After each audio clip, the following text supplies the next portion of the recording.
ಅಂಬಾಸುತವರ ಲಂಬೋಧರ ಅಂಬಾಸುತವರ ಲಂಬೋಧರ ಸೌಖ್ಯ ವಿನಾಯಕ ನಮೋಸ್ತುತೆ ಸೌಖ್ಯ ವಿನಾಯಕ ನಮೋಸ್ತುತೆ ಕರಿಮುಖಾಶ್ರಿತ ಗಾನಸುತೋಷಿತ ಕರಿಮುಖಾಶ್ರಿತ ಗಾನಸುತೋಷಿತ ಪ್ರಥಮ ವಿನಾಯಕ ನಮೋಸ್ತುತೆ ಓ ಗಣನಾಯಕ ನಮೋಸ್ತುತೆ ಶುಭ ಗುಣದಾಯಕ ಶುಭ ವರದಾಯಕ ಶುಭ ಗುಣದಾಯಕ ಶುಭ ವರದಾಯಕ ಸಿದ್ಧಿ ವಿನಾಯಕ ನಮೋಸ್ತುತೆ ಓ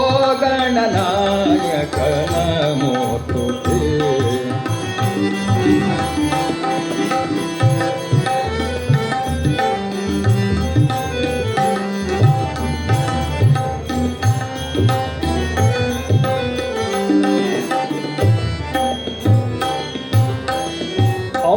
ಅಂಬಾಸುತವರ ಲಂಬೋಧರ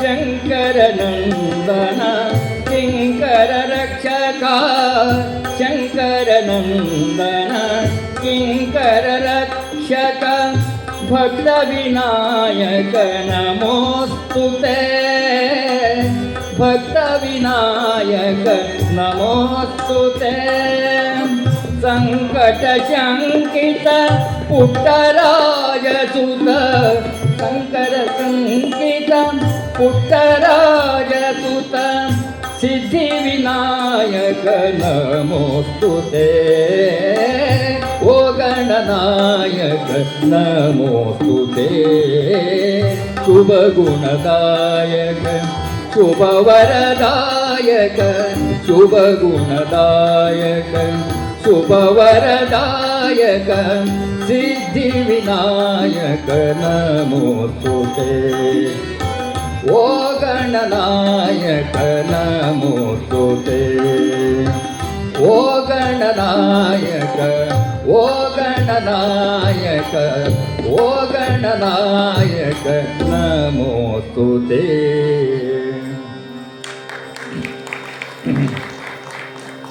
ಇವತ್ತು ಶನಿವಾರ ಮಾರುತಿ ದಿವಸ ಒಂದು ಮಾರುತಿ ಸ್ತುತಿ ಹಾಡ್ತಾರೆ.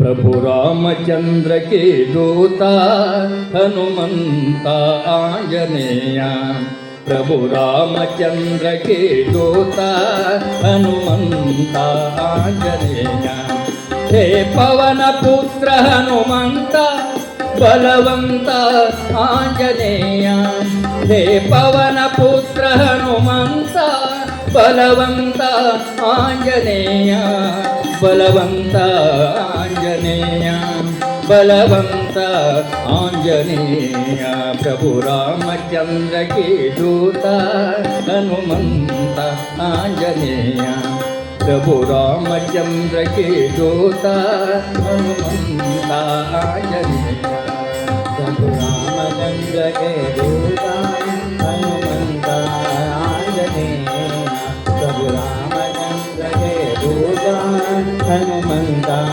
आंजनेय जय हो आंजनेय जय हो आंजनेय जय हो आंजनेय जय हो आंजनेय जय हो आंजनेय जय हो आंजनेय प्रभु रामचंद्र के दूता हनुमंत आंजनेय प्रभु रामचंद्र के दूता हनुमंत आंजनेय हे पवन पुत्र हनुमंत बलवंत आंजनेय हे पवन पुत्र हनुमंत बलवंत आंजनेय बलवंत आंजनेय ಬಲವಂತ ಆಂಜನೇಯ ಜಯ ಹೋ ಜಯ ಹೋ ಜಯ ಹೋ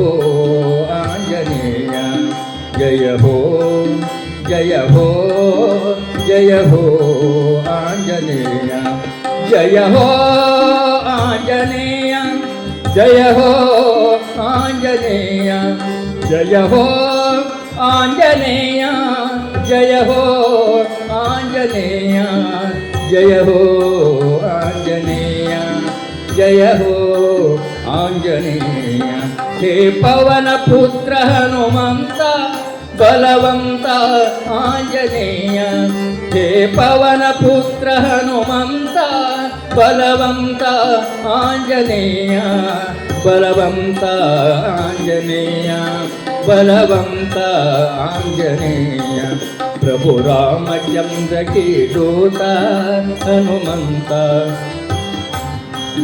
ಪ್ರಭು ರಾಮಚಂದ್ರ के दूत हनुमंत आंजनेय हनुमंत आंजनेय हनुमंत आंजनेय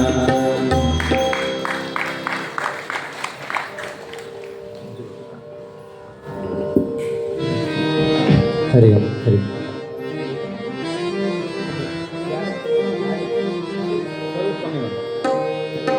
हरि ओम हरि ओम हरि ओम हरि ओम हरि ओम हरि ओम हरि ओम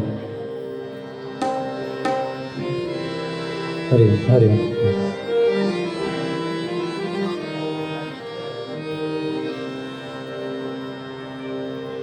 ವಂದಿಸುವೆ ಸನಕಾದಿ ವಂದಿತ सकल विघ्न निवारक वंदिसुवे सनकादि वंदित सकल विघ्न निवारक प्रथम पूजित दोषनाशक प्रथम पूजित दोषनाशक पालिसन्न विनायका वंदिसुवे सनकादि वंदित सकल विघ्न निवारका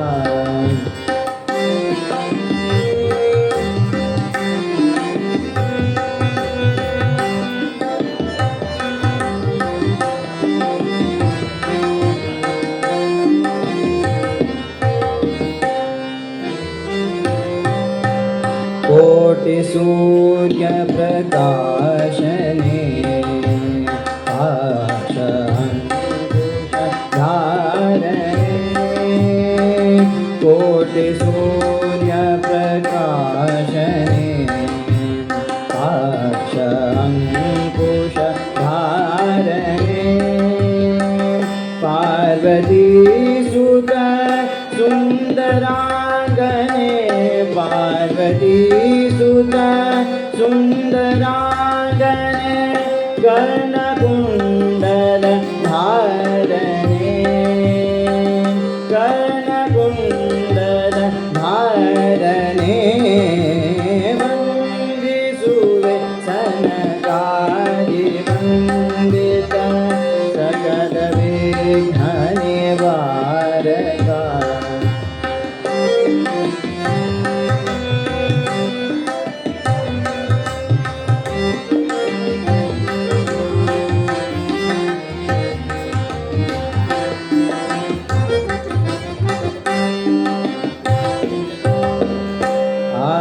पूजय गैरुराजव जय सिदा धर्मानंदना आदि पूजय गैरुराजव जय सिदा धर्मानंदना निन्न दर्शन मात्र दिंदले निन्न दर्शन मात्र दिंदले यन्न तनु मन पावना यन्न तनु मन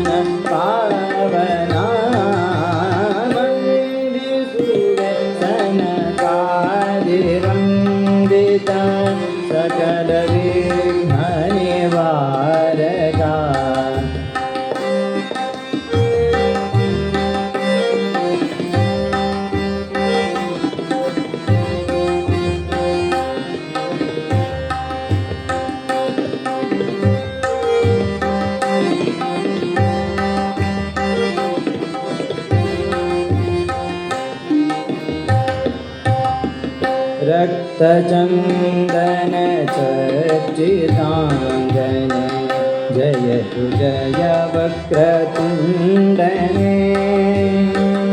रक्तचन्दन चर्चिताङ्गने जयतु जय वक्रतुण्डने भजि भक्तर सदहुवा भजि भक्तर सदहुवा स्कन्दनानुज गणपने स्कन्दनानुज गणपने वन्दिसुरे सनकादिवन्दित सकल विघ्ननिवारका वन्दिसुरे सनकादिवन्दित सकल विघ्ननिवारका प्रथम पूजित दोषनाशक पारिजन्न विनायका वन्दिसुवे सनकादिवन्दित सकल विघ्ननिवारका वन्दिसुवे सनकादिवन्दित वन्दिसुवे सनकादिवन्दित वन्दिसुवे सनकादिवन्दित सकल विघ्न निवारका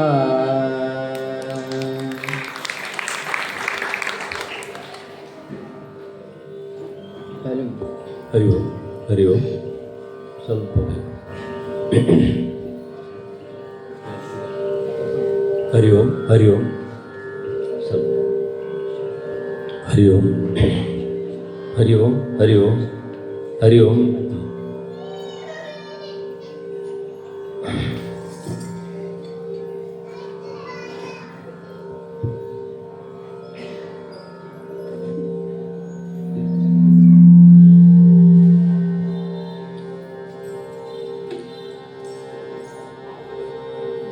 ಗ್ರಾಮದೇವತೆಯ ಸಾನ್ನಿಧ್ಯದಲ್ಲಿ ಸೇರಿದ ಎಲ್ಲ ಭಜಕರಿಗೆ ಅನಂತ ಅನಂತ ಪ್ರಣಾಮಗಳು. ರಮಾಪ್ರಣಯ ಕಳತ್ರ ದಾಸವರ್ಗಕ್ಕೆ ವಂದಿಸುತ್ತಾ ಓಂ ಇತಿ ಏಕಾಕ್ಷರಂ ಬ್ರಹ್ಮ ಬ್ರಹ್ಮವಸ್ತುವನ್ನು ಚಿಂತನೆ ಮಾಡ್ತಾ ಎಲ್ಲರೂ ಸಹ ಧ್ಯಾನ ಸ್ಥಿತಿಯಲ್ಲಿ ನೇರವಾಗಿ ಕಣ್ಣು ಮುಚ್ಚಿ ಚಿನ್ಮುದ್ರೆ. ಯಾಕಂದರೆ ತಾಯಿಯ ಸಮ್ಮುಖದಲ್ಲಿ ಏಕಾಂತವನ್ನು ಅನುಭವಿಸುವಂಥ ಕ್ಷಣಕ್ಕೆ ಈ ಸಾಧನೆಯೆಲ್ಲ ಅವಶ್ಯಕತೆ ಇರುತ್ತದೆ. ಅದಕ್ಕಾಗಿ ಎಲ್ಲರೂ ಓಂಕಾರ ಧ್ಯಾನಕ್ಕೆ ಪ್ರವೇಶ ಮಾಡೋಣ.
ಓಂಕಾರ ಬಿಂದು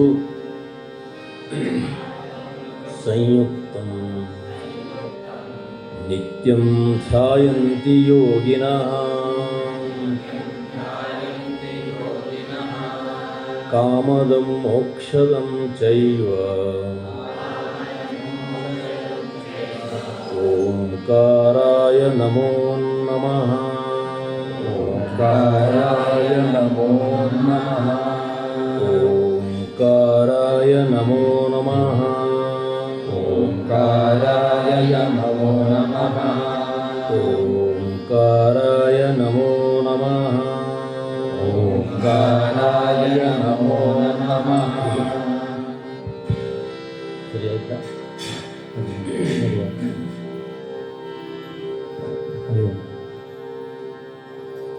सिद्धिविनायक स्वामी की जय।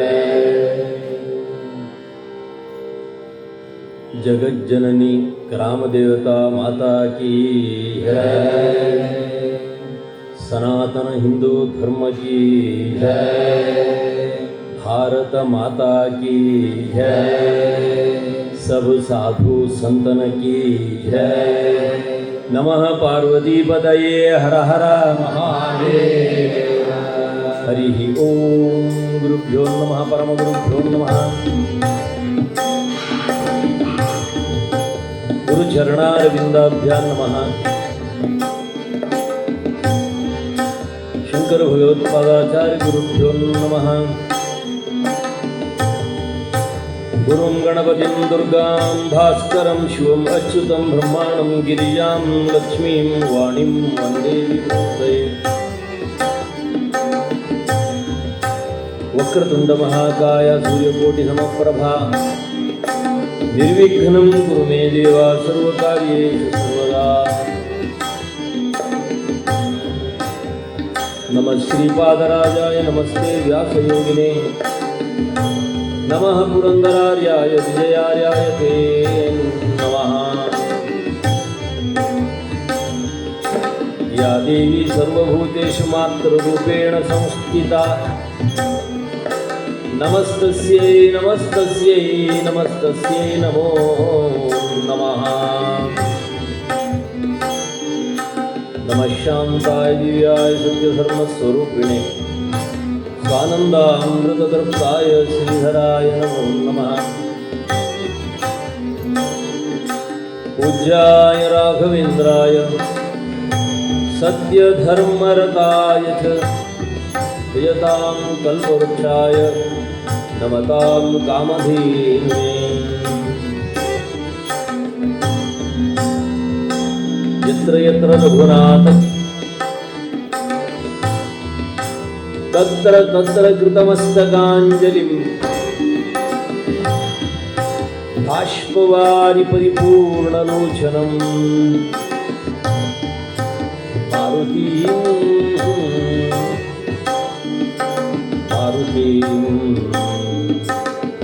मारुतिं नमत राक्षसान्तकम्।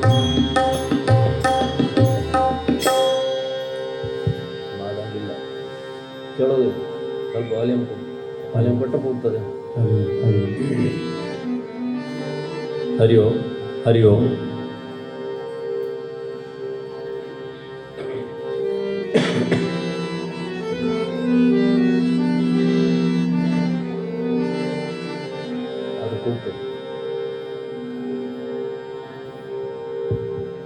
हरि ओम हरि ओम.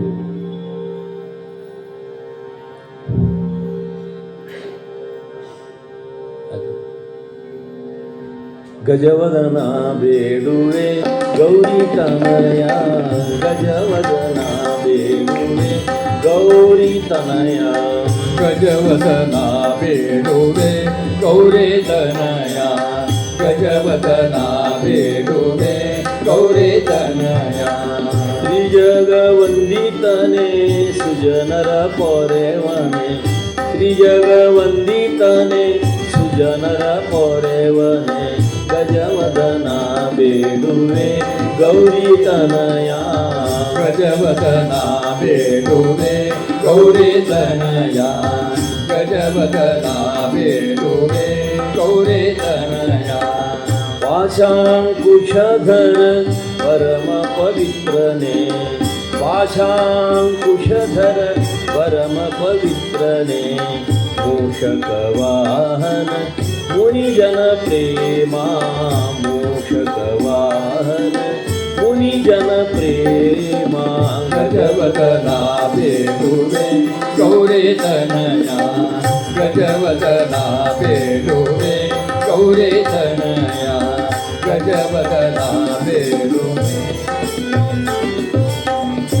ಮೋದದಿ ನಿನ್ನಯ ಪಾದವ ಬೇಡುವೆ ಮೋದದಿ ನಿನ್ನಯ ಪಾದವ ಬೇಡುವೆ ಸಾಧು ವಂದಿತನೆ ಆದರದಿಂದಲೀ ಸಾಧು ವಂದಿತನೆ ಆದರದಿಂದಲೀ ಗಜವದನ ಬೇಡುವೆ ಗೌರಿ ತನಯ ಗಜವದನ ಬೇಡುವೆ ಗೌರಿ ತನಯ ಗಜವದನ ಬೇಡುವೆ ಗೌರಿ ತನಯ ಗಜವದನ ಬೇಡುವೆ ಗೌರಿ ತನಯ ಸರಸಿಜನಾಭ ಪುರಂದರ ವಿಠಲನ ಸರಸಿಜನಾಭ ಶ್ರೀ ಪುರಂದರ ವಿಠಲನ ನಿರುತ ನೆನೆಯುವಂತೆ ನೀ ದಯ ಮಾಡು ನಿರುತ ನೆನೆಯುವಂತೆ ನೀ ದಯ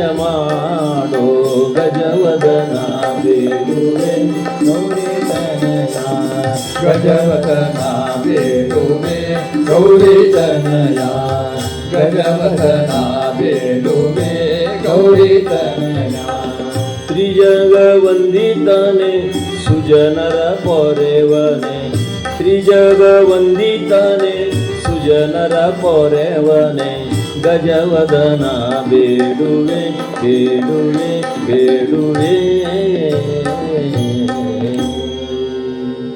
ಸಿದ್ಧಿವಿನಾಯಕ ಸ್ವಾಮಿ ಕೀ ಜೈ.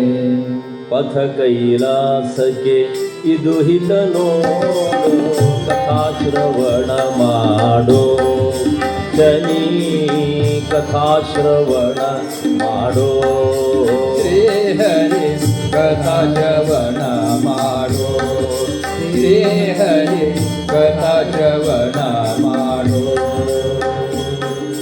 ನೀಲಕಂಠ ನಿಗಮಾಗಮ ಸನ್ನುತ ಫಾಲ ನೇತ್ರ ಪಾರ್ವತಿಪತೀಶನ ಕಥಾಶ್ರವಣ ಮಾಡೋ ಶ್ರೀ ಹರಿ ಕಥಾಶ್ರವಣ ಮಾಡೋ ನಂದ ಕಂದ ಮುಚಕುಂದ ವರದ ಹರಿ ಇಂದಿರಾರಮಣ ಗೋವಿಂದನ ಕಥಾಶ್ರವಣ ಮಾಡೋ ಶ್ರೀ ಹರಿ ಕಥಾಶ್ರವಣ ಮಾಡೋ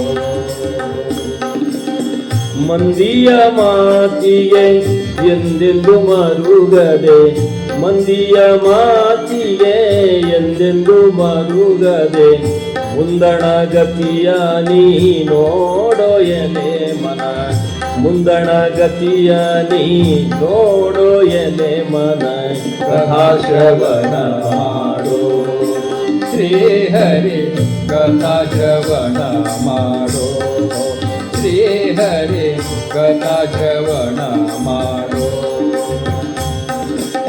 ಪಥ ಕೈಲಾಸಕ್ಕೆ ಇದು ಹಿತ ನೋಡು ಪಥ ಕೈಲಾಸಕ್ಕೆ ಇದು ಹಿತ ನೋಡು ಕಥಾಶ್ರವಣ ಶನಿ ಕಥಾಶ್ರವಣ ಶನಿ ಕಥಾಶ್ರವಣ ಮಾಡೋ ಶ್ರವಣಂ ಕೀರ್ತನಂ ವಿಷ್ಣು ಸ್ಮರಣಂ ಪಾದಸೇವನಂ ಅರ್ಚನಂ ವಂದನಂ ದಾಸ್ಯಂ ಸಖ್ಯಂ ಆತ್ಮನಿವೇದನಂ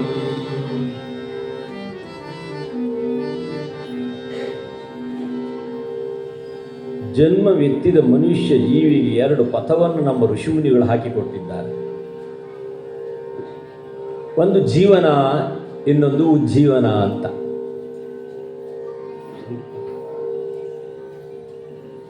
ಅದು ಇವತ್ತು ಆಧುನಿಕತೆಯಲ್ಲಿ ಜೀವನವನ್ನೇ ನಮಗೆ ಪೂರೈಸಲಿಕ್ಕೆ ಆಗೋದಿಲ್ಲ. ಮತ್ತೆ ಉಜ್ಜೀವನ ಪಥ ಹಿಡಿಯೋದು ಹೇಗೆ ಅಂತ. ಪದವೀಧರನಾದ ತರುಣನನ್ನು ಕೇಳಿ, ಏನೋ ನಿನ್ನ ಓದು ಮುಗೀತೇನೋ? ಓದೆಲ್ಲ ಮುಗೀತು ದಾಸರೇ, ಆದರೂ ನನ್ನ ಲೈಫ್ ಇನ್ನು ಸೆಟ್ ಆಗಿಲ್ಲ ಅಂದ. ಏನು ಸೆಟ್ ಆಗಬೇಕು? ಹೈವೇ ಪಕ್ಕದಲ್ಲಿ ಒಂದು ಸೈಟ್ ತೊಗೊಂಡು ಸೆಟ್ ಆಗಬೇಕಂದ. ಸೈಟಿಗೆ ಅನುಕೂಲವಾದ ಹೌಸ್ ಸೆಟ್ ಆಗಬೇಕಂದ. ಹೌಸಿಗೆ ಅನುಕೂಲವಾದ ಬಿಸ್ನೆಸ್ ಸೆಟ್ ಆಗಬೇಕಂದ. ಬಿಸ್ನೆಸ್ಸಿಗೆ ಅನುಕೂಲವಾಗಿ ಒಂದು ಲೈಫ್ ಸೆಟ್ ಆಗಬೇಕಂದ. ಲೈಫಿಗೆ ಅನುಕೂಲವಾಗಿ ಒಂದು ವೈಫ್ ಸೆಟ್ ಆಗಬೇಕಂದ ಅಂತೂ ಸೆಟ್ಟಿಂಗ್ ಜೀವನ ಮನುಷ್ಯನದ್ದು ಅಲ್ವೇ. ಇನ್ನು ಮನೆ ಒಳಗೆ ನೋಡಿ, ಒಳಗೆ ಹೋದಾಕ್ಷಣ ಕೂತ್ಕೊಳ್ಳಿ ಸೋಫಾ ಸೆಟ್ಟು, ಎದುರುಗಡೆ ಟೆಲಿವಿಷನ್ ಸೆಟ್ಟು, ಆಮೇಲೆ ಒಂದೊಂದು ಕೈ ಒಂದು ಮೊಬೈಲ್ ಸೆಟ್ಟು, ಒಂದು ಜಿಯೋ ಏರ್ಟೆಲ್ ತಾಗಿದ್ದು ಏರ್ಟೆಲ್, ಒಂದೊಂದು ಕೈಗೆ ಒಂದೊಂದು ಸೆಟ್ಟು. ಇನ್ನೂ ಒಳಗಡೆ ಹೋದರೆ ಡೈನಿಂಗ್ ಸೆಟ್ಟು, ಇನ್ನೂ ಒಳಗಡೆ ಹೋದರೆ ಡ್ರೆಸ್ಸಿಂಗ್ ಸೆಟ್ಟು, ಇನ್ನೂ ಒಳಗಡೆ ಹೋದರೆ ಡೈಮಂಡ್ ಸೆಟ್. ಇದೆಲ್ಲ ಸೆಟ್ ಆಗುವಾಗ ಇವ್ನು ಮೈಂಡ್ ಅಪ್ಸೆಟ್ ಆಯಿತು ಅಲ್ವೇ. ಡಾಕ್ಟ್ರ್ ಬಳಿ ಬಂದ, ಡಾಕ್ಟ್ರೇ ನನಗೇನಾದರೂ ಮೆಡಿಸಿನ್ ಕೊಡಿ ಅಂದ. ಡಾಕ್ಟ್ರ್ ಹೇಳಿದ್ರು ಇದಕ್ಕೇನು ಮೆಡಿಸಿನ್ ಇಲ್ಲ, ಇದಕ್ಕೆ ಮೆಡಿಟೇಷನ್ ಮಾಡಬೇಕು ಅಂತ ಹೇಳಿದರು. ಈ ಮೆಡಿಟೇಷನ್ನ ನಮ್ಮ ಹಿರಿಯರು ಜೀವನದ ಪ್ರಾರಂಭಕ್ಕೆ ಕೇಳ್ಕೊಂಡಿದ್ದಾರೆ ದೇವರಲ್ಲಿ. ಕೊಡೋ ನಿನ್ನ ಧ್ಯಾನ ಮನ ಮಡಿ ಮಾಡಿ, ಸಾಸಿರ ನಾಮದ ವೆಂಕಟರಮಣ. ಮನೆದೇವರಾದ ಪುರಂದರದಾಸರು ತಿರುಪತಿ ತಿಮ್ಮಪ್ಪನಲ್ಲಿ ಪ್ರಾರ್ಥನೆ ಮಾಡ್ತಾರೆ.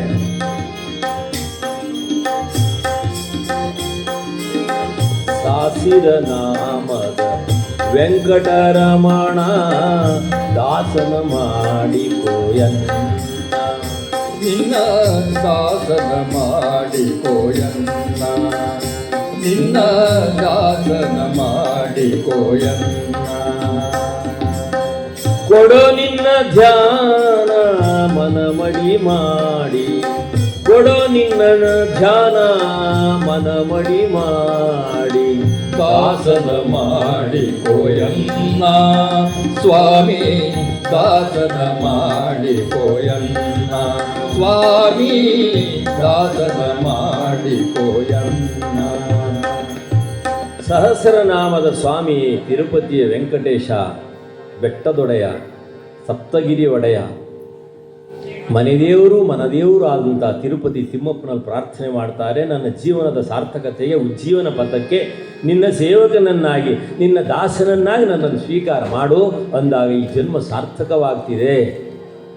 ಜೀವನ ಉಜ್ಜೀವನ ಪಥ, ಹೀಗೆ ಎರಡು ಮಾರ್ಗವನ್ನು ನಮ್ಮ ಜ್ಞಾನಿಗಳು, ಋಷಿಮುನಿಗಳು ಸಾಧಕರಿಗೆ ಮಾರ್ಗದರ್ಶನ ಮಾಡಿದ್ದಾರೆ.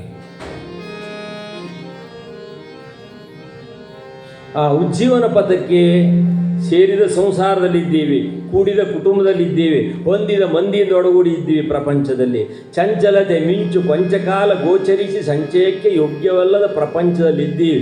ಇಲ್ಲಿ ಇದ್ದು ಉಜ್ಜೀವನ ಪಥವನ್ನು ಸಾಧಿಸುವ ಮಾರ್ಗವನ್ನು ಸರಳವಾಗಿ ದಾಸ ಜನಮನಕ್ಕೆ ಮಾರ್ಗದರ್ಶನ ಮಾಡ್ತಾರೆ. ಇಷ್ಟೆಲ್ಲ ಬಂಧನ ಉಂಟು. ಈ ಬಂಧನ ಇದ್ದರೂ ನಾವು ಸಾಧನೆ ಮಾಡುವಂಥ ಮಾರ್ಗ ಯಾವುದಿದೆ?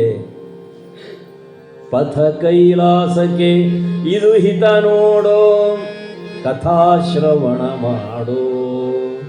ರೂಪ ಐಶ್ವರ್ಯ ಜ್ಞಾನ ಗುಣ ಔದಾರಿ ಸೌಶೀಲ್ಯಾದಿ ಅನಂತ ಕಲ್ಯಾಣ ಗುಣ ಪರಿಪೂರ್ಣನಾದ ಪರಮಾತ್ಮನ ಮಹಿಮೆಯನ್ನು ಶ್ರವಣ ಮಾಡು, ಹರಿಯ ಮಹಿಮೆಯನ್ನು ಶ್ರವಣ ಮಾಡು, ಹರಿಯ ಕಥೆಯನ್ನು ಶ್ರವಣ ಮಾಡು ಅಂದಿದ್ದ. ಅದು ನಮ್ಮ ಮಂದಿ ಹರಿ ಕಥಾ ಶ್ರವಣ ಮಾಡೋದಕ್ಕಷ್ಟೆಲ್ಲ ಆಸಕ್ತಿ ತೋರೋದಿಲ್ಲ. ಬರೀ ಕಥೆ ಆದರೆ ರಾತ್ರಿ ಬೆಳವರಿಗೆ ಕೂತ್ಕೊಂಡು ಬೆಳಗಾಯಿಸೋರಿದ್ದಾರೆ. ಹಳ್ಳಿಗಳಲ್ಲೆಲ್ಲ ಇದೆ ಈ ವ್ಯವಸ್ಥೆ ಇದೆ. ಒಳ್ಳೆ ಚಿಂತನೆಗೆ ಶ್ರವಣ ಮಾಡಲಿಕ್ಕೆ. ಆದರೆ ಯಲ್ಲಾಪುರದಲ್ಲಿ ಆ ಭಾಗ ಇಲ್ಲ, ಎಲ್ಲೂ ನೋಡಿ ಸಾಕಷ್ಟು ಜನ ಸೇರಿದ್ದಾರಲ್ವೇ. ಸಂತಸ ಪಡಬೇಕು ಅಂತ ಇಷ್ಟು ಜನ ಸೇರೋದು ಭಾಳ ಕಠಿಣ ಇರ್ತದೆ. ಅದರಲ್ಲಿಯೂ ಮಕ್ಕಳನ್ನೆಲ್ಲ ಕರ್ಕೊಂಡ್ಬಂದಿದ್ದಾರೆ. ತುಂಬ ಭರವಸೆ ನಮಗೆ. ಯಾಕೆ? ಮುಂದಿನ ಭಾರತದ ಭವಿಷ್ಯದ ಜಂಬೂ ಸವಾರಿ ಯಾರಿಗಿದೆ? ಮಕ್ಕಳಿಗೆ ಜಂಬೂ ಸವಾರಿ, ಮುದುಕರಿಗೆ ಯಾರೋ ಹಿಂದೆ ಹೇಳಿದ್ರು ಬಾಂಬು ಸವಾರಿ ಅಂದರೆ ಯಾರು. ಅಂತೂ ಸವಾರಿ ಉಂಟು. ಸವಾರಿ ಏರೋದ್ರೊಳಗೆ ನಮ್ಮ ತಯಾರಿ ಬೇಕಲ್ಲ. ಅದಕ್ಕಾಗಿ ಮಕ್ಕಳನ್ನೆಲ್ಲ ಕರ್ಕೊಂಬನ್ನಿ ಅಂತೀವಿ. 7 ದಿವಸ ಎಲ್ಲಿ ಹರಿಕತೆ ನಡೀತದೋ ಮಕ್ಕಳನ್ನೆಲ್ಲ ಕರ್ಕೊಂಬನ್ನಿ. ಈ ಪರಂಪರೆ, ಈ ಮಣ್ಣಿಗೊಂದು ಗುಣ ಉಂಟು, ಈ ಮಣ್ಣಿಗೊಂದು ಪರಂಪರೆ ಉಂಟು, ಈ ಮಣ್ಣಿಗೊಂದು ಸಂಸ್ಕೃತಿ ಉಂಟು. ಇದನ್ನು ಉಳಿಸೋಣ, ಬೆಳೆಸೋಣ, ಮುಂದಿನ ಜನಾಂಗಕ್ಕೆ ಮುಟ್ಟಿಸೋಣ ಎಂಬುದಾಗಿ ಇಂಥ ಒಂದು ಸತ್ಸಂಗ ಕೈಂಕರ್ಯಗಳನ್ನು ನಮ್ಮ ಹಿರಿಯರು, ನಮ್ಮ ಪೂರ್ವಜರು ಮುಂದಿನ ಪೀಳಿಗೆಗೂ ಇದು ಮುಟ್ಲಿ ಎಂಬುದಾಗಿ ನವರಾತ್ರಿ ಉತ್ಸವದಲ್ಲಿ 9 ದಿವಸ ಎಲ್ಲ ಮಂದಿರಗಳಲ್ಲಿ ತಾಯಿ ಸನ್ನಿಧಿಯಲ್ಲಿ ಇಂಥ ಕೀರ್ತನ ಉತ್ಸವ ಇಟ್ಟುಕೊಂಡಿದ್ದಾರೆ. ಆದರೆ ದೊಡ್ಡ ಸಂಕಟ ಏನಂದರೆ ಕೀರ್ತನಕಾರ ಸಿಗೋದು ಭಾಳ ಕಠಿಣ ಇವತ್ತು. ಬೆರಳೆಣಿಸೋಷ್ಟಿಲ್ರಿ ಹರಿಕತೆ ಮಾಡುವವರು ಈಗ. ಯಾಕೆ ನೋಡಿ, ಸಾಫ್ಟ್ವೇರಿಗೆ ಕಲಿಸ್ತಾರೆ, 16 ಲಕ್ಷ ರೂಪಾಯಿ ಖರ್ಚು ಮಾಡ್ತಾರೆ. ಡಾಕ್ಟ್ರಿಗೆ ಕಲಿಸ್ತಾರೆ, 16 ಲಕ್ಷ ರೂಪಾಯಿ ಖರ್ಚು ಮಾಡ್ತಾರೆ. ಅದೇ ಹರಿಕತೆ ಪುಕ್ಕಟೆ ಹೇಳ್ಕೊಡ್ತೀನಿ ಅಂದರೆ ಬರೋರು ಯಾರಿಲ್ಲ. ಓ ಹರಿಕತೆಯೋ ಅಂತಾರೆ. ಪಾಪ ಅವ್ರು ಕೇಳೋ ಹಾಗೆ ಅಲರ್ಜಿ. ಇಂಥ ಒಂದು ದುರಂತ ಸಮಾಜದಲ್ಲಿ ಬಂದಿದೆ. ಒಳ್ಳೊಳ್ಳೆ ಆಧ್ಯಾತ್ಮ ಮಾರ್ಗಕ್ಕೆ ಜನರನ್ನು ಕಠಿಣವಾದಂಥ ಸ್ಥಿತಿಯಲ್ಲಿ ಕರ್ಕೊಂಡು ಬರಬೇಕಾಗ್ತದೆ. ಇವತ್ತು ವೈದಿಕ ಪರಂಪರೆ, ಧಾರ್ಮಿಕ ಪರಿಷತ್ತು ಇಷ್ಟೊಂದು ಬಡವಾಗಿದೆ. ಮೆಕಾಲೆ ಮಕ್ಕಳಿಗೆ ವಿದ್ಯಾಭ್ಯಾಸ ಮಾಡಿಸಬೇಕೆಂಬುದಾಗಿ ಅಂದು ಈ ಸ್ವಾತಂತ್ರ್ಯವನ್ನು ಹೊಂದುವಂಥ ಪೂರ್ವದಲ್ಲಿ ಯೋಚನೆ ಮಾಡಿದ ಭಾರತೀಯ ಸಂಸ್ಕೃತಿಯನ್ನು ನಾಶ ಮಾಡೋದಾದರೆ ಏನು ಮಾಡಬೇಕು? ಒಂದು ಆಹಾರ, ಒಂದು ವಿಹಾರ, ಇನ್ನೊಂದು ಭಾಷೆ, ಇನ್ನೊಂದು ಉಡುಗೆ, ಇದಿಷ್ಟು ಬದಲಾವಣೆ ಮಾಡಿಬಿಟ್ರೆ ಈ ಸಂಸ್ಕೃತಿಯನ್ನು ಹಾಳು ಮಾಡಲಿಕ್ಕಾಗ್ತದೆ ಅಂತ ಯೋಚನೆ ಮಾಡಿದ. ಹಾಗಾಗಿ ನೋಡಿ, ಹಿಂದೆ ಸಂಪ್ರದಾಯದ ಆಹಾರ ಇತ್ತು. ಆಯುಸ್ಸತ್ತು ಬಲಾರೋಗ್ಯ ಸುಖ ಪ್ರೀತಿ ವಿವರ್ಧನ ರಸ್ಯ ಸ್ನಿಗ್ಧ ಸ್ಥಿರಾರಧ್ಯ ಆಹಾರ ಸಾತ್ವಿಕ ಪ್ರಿಯ. ಸತ್ವಯುಕ್ತವಾದಂಥ ಆಹಾರವನ್ನು ಸ್ವೀಕಾರ ಮಾಡಬೇಕು. ಆ ಮೂಲಕವಾಗಿ ಭಗವತ್ ಪ್ರಾಪ್ತಿಗೋಸ್ಕರವಾಗಿ ಮಾರ್ಗ ಪ್ರಾಪ್ತಿ ಎಂಬುದಾಗಿ ಭಗವಂತನು ಗೀತೆಯಲ್ಲಿ ಮಾರ್ಗದರ್ಶನ ಮಾಡಿದ್ದಾನೆ.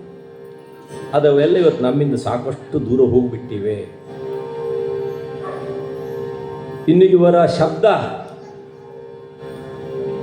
ಅವ ಏನು ವಿದ್ಯೆ ಕಲಿಯದಿದ್ರೂ ನೋಡಿ ಭಾಷೆ ಮೇಲೆ ಎಷ್ಟು ಪರಿಣಾಮ ಆಗ್ತದೆ ಅಂಥೇಳಿ, ಸರ್ ಟೈಮ್ ಎಷ್ಟಾಯ್ತು ಕೇಳ್ತಾನೆ. ಅಲ್ಲಿರೋದು ಕನ್ನಡ ಅಕ್ಷರ 2 ಅಕ್ಷರ ಮಾತ್ರ, ಉಳಿದದ್ದೆಲ್ಲ ಆಹಾರ, ವ್ಯವಹಾರ, ಭಾಷೆ ಪ್ರತಿಯೊಂದರ ಮೇಲೂ ಪಾಶ್ಚಾತ್ಯ ದಬ್ಬಾಳಿಕೆ ಆಗಿದೆ. ಹಾಗಾಗಿ ಒಳ್ಳೊಳ್ಳೆ ಚಿಂತನೆಗಳು ನಮ್ಮಿಂದ ಸಾಕಷ್ಟು, ಸಂಸ್ಕಾರ ಸಂಸ್ಕೃತಿ ಇವೆಲ್ಲವೂ ನಮ್ಮಿಂದ ಸಾಕಷ್ಟು ದೂರ ಆಗ್ತಾಯಿದೆ.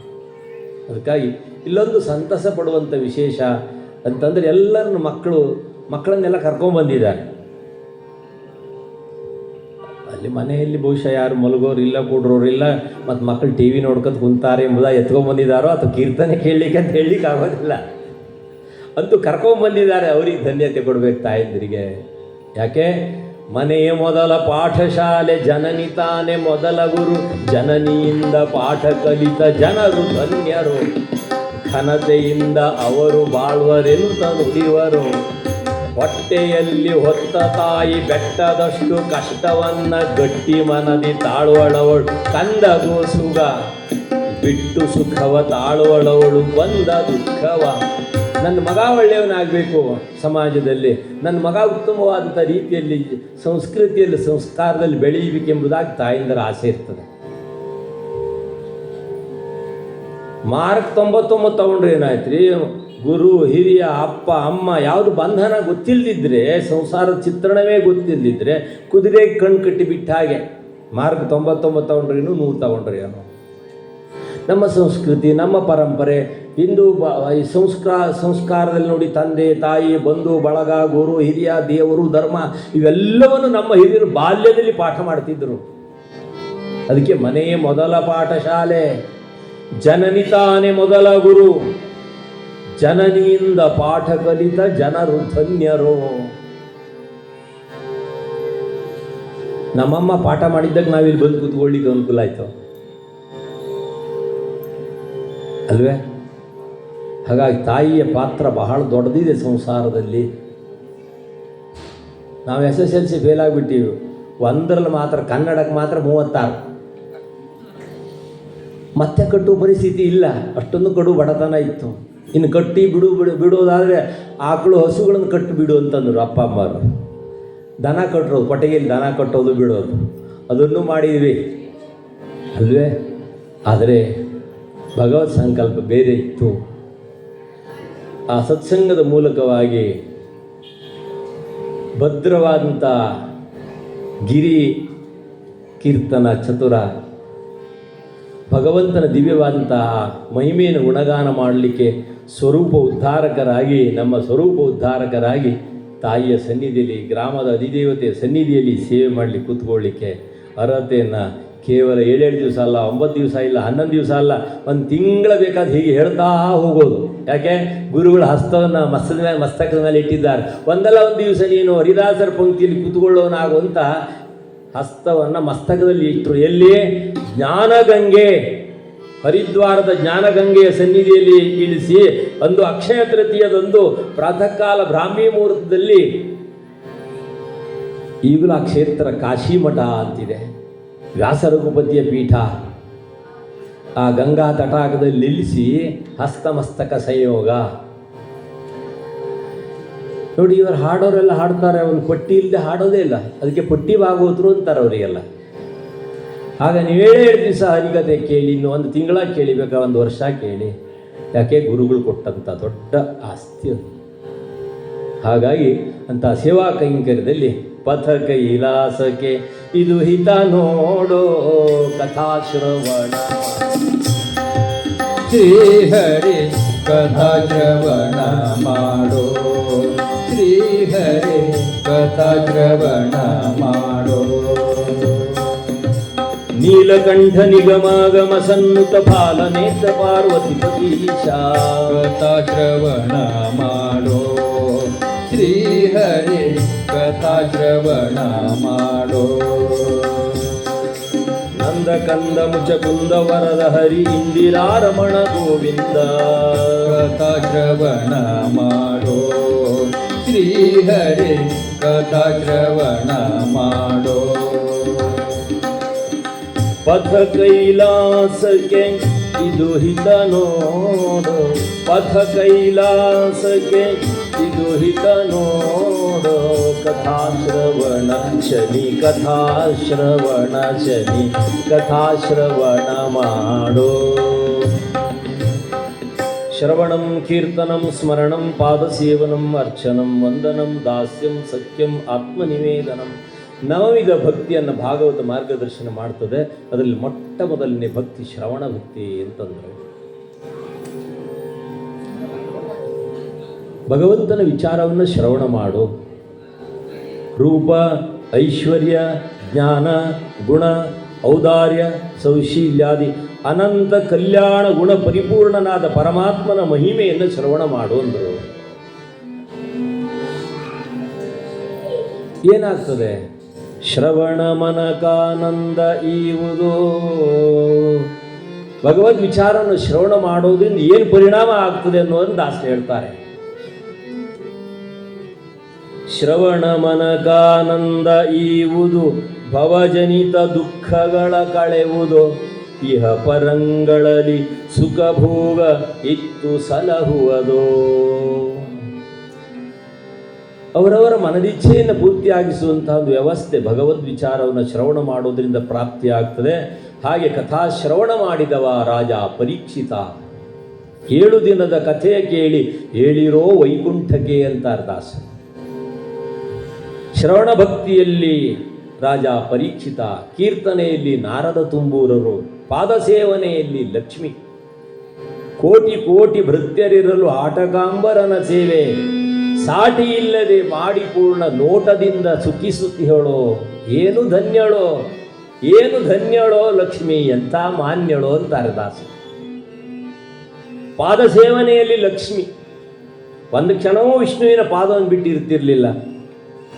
ಯಾಕೆ ಒಳ್ಳೆ ಮಾಡಬೇಕಾಗಿತ್ತು? ಕೋಟಿ ಕೋಟಿ ಭಕ್ತರಿದ್ದಾರೆ, ಕೋಟಿ ಕೋಟಿ ಸೇವಕರಿದ್ದಾರೆ, ಯಾರನ್ನಾದರೂ ಒಬ್ಬರನ್ನು ಕರೆದು ಪಾದ ಸೇವೆ ಮಾಡ್ತಾ ಇರಪ್ಪ ಅಂತ ಹೇಳ್ಬೋದಿತ್ತಲ್ಲ. ಆದರೆ ಲಕ್ಷ್ಮಿ ಬಿಟ್ಟಿಲ್ಲ. ಪಾದಸೇವನೆಯಲ್ಲಿ ಲಕ್ಷ್ಮಿ, ವಂದನೆಯಲ್ಲಿ ಅಕ್ರೂರ, ದಾಸ್ಯದಲ್ಲಿ ಹನುಮಂತ, ಆತ್ಮನಿವೇದನೆಯಲ್ಲಿ ಬಲಿಚಕ್ರವರ್ತಿ. ಹೀಗೆ ಒಬ್ಬೊಬ್ಬರು ಒಂದೊಂದು ಸೇವೆಯನ್ನು ಮಾಡಿ ಭಗವದನುಗ್ರಹ ಪ್ರಾಪ್ತಿಯಾಗಿಸಿಕೊಂಡಿದ್ದಾರೆ. ಅದಕ್ಕೆ ಶ್ರವಣ ಭಕ್ತಿ ಮೊಟ್ಟ ಮೊದಲನೇದು. ಶ್ರವಣ ಮನಕಾನಂದ ಈವುದು, ಭವಜನಿತ ದುಃಖಗಳ ಕಳೆಯುವುದು. ಹಾಗಾಗಿ ನಮ್ಮ ಹಿರಿಯರು ನೋಡಿ ಎಷ್ಟು ಚಿಂತನೆ ಮಾಡಿದ್ದಾರೆ. ಹುಟ್ಟಿದಂಥ ಶಿಶುವಿಗೆ ಮೊದಲನೇ ಸಂಸ್ಕಾರ ಎಲ್ಲಾಗ್ತದೆ ಹೇಳಿ? ಹುಟ್ಟಿದ ಶಿಶುವಿಗೆ ಮೊದಲನೇ ಸಂಸ್ಕಾರ ಮಾಡ್ತೀವಿ ನಾವು. ಎಲ್ಲಿ ಮೊದಲನೇ ಸಂಸ್ಕಾರ? ಕಿವಿಗೆ ಕರ್ಣಛೇದನ ಮಾಡಿಸ್ತೇವೆ ಮೊದಲೇ. ಕಿವಿಯನ್ನು ನೋಡ್ಲಿಕ್ಕೆ ಚಂದ ಕಾಣೋದಿಲ್ಲ, ಅಂಕು ಡೊಂಕಾಗಿದೆ, ಅಕ್ರವಕ್ರ ಆಗಿದೆ, ಆದರೂ ಸಹ ಕಿವಿಗೆ ಚಿನ್ನ. ಕಿವಿಗಿಂತ ಕಣ್ಣು ಚಂದ. ಆದರೂ ಸಹ ಯಾರಾದರೂ ಒಬ್ಬರು ಈ ಪ್ರಪಂಚದಲ್ಲಿ ಕಣ್ಣಿಗೆ ತೂತು ಕೊರೆದು ಒಡವೆ ತೋರಿಸಿದ್ದುಂಟು? ದೇವರಾಣಿ ಯಾರು ತೋರಿಸಿ ಅಲ್ವೇ? ಕಿವಿ ಮೊದಲೇ ಚಂದ ಕಾಣೋದಿಲ್ಲ, ಡೊಂಕ್ ಡೊಂಕ್ ಇದೆ. ಆದರೂ ಸಹ ಒಂದ್ರ ಮೇಲೆ ಒಂದು, ಒಂದ್ರ ಮೇಲೆ ಒಂದು, ಒಂದ್ರ ಮೇಲೆ ಒಂದು, ಒಂದ್ರ ಮೇಲೆ ಒಂದು. ನೋವಾದರೂ ಪರವಾಗಿಲ್ಲ ಅಲ್ವೇ? ಯಾಕೆ? ಕಿವಿಯೇ ಕರ್ಮಕ್ಕೆ ದ್ವಾರ, ಒಳಗಿವಿಯಿಂದ ಕೇಳೋ ಮೋಕ್ಷದ ಸಾರ, ದಾಸರಂತ ಅಲ್ವೇ? ಒಳ್ಳೆಯ ವಿಚಾರವನ್ನು ಶ್ರವಣ ಮಾಡಲಿಕ್ಕೆ ಕರ್ಣೇಂದ್ರಿಯ, ಶ್ರವಣೇಂದ್ರಿಯ ಬಹಳ ಶ್ರೇಷ್ಠವಾಗಿರೋಣ. ಓ ಕಿವಿಯೇ ನಿನಗೆ ಚಿನ್ನ.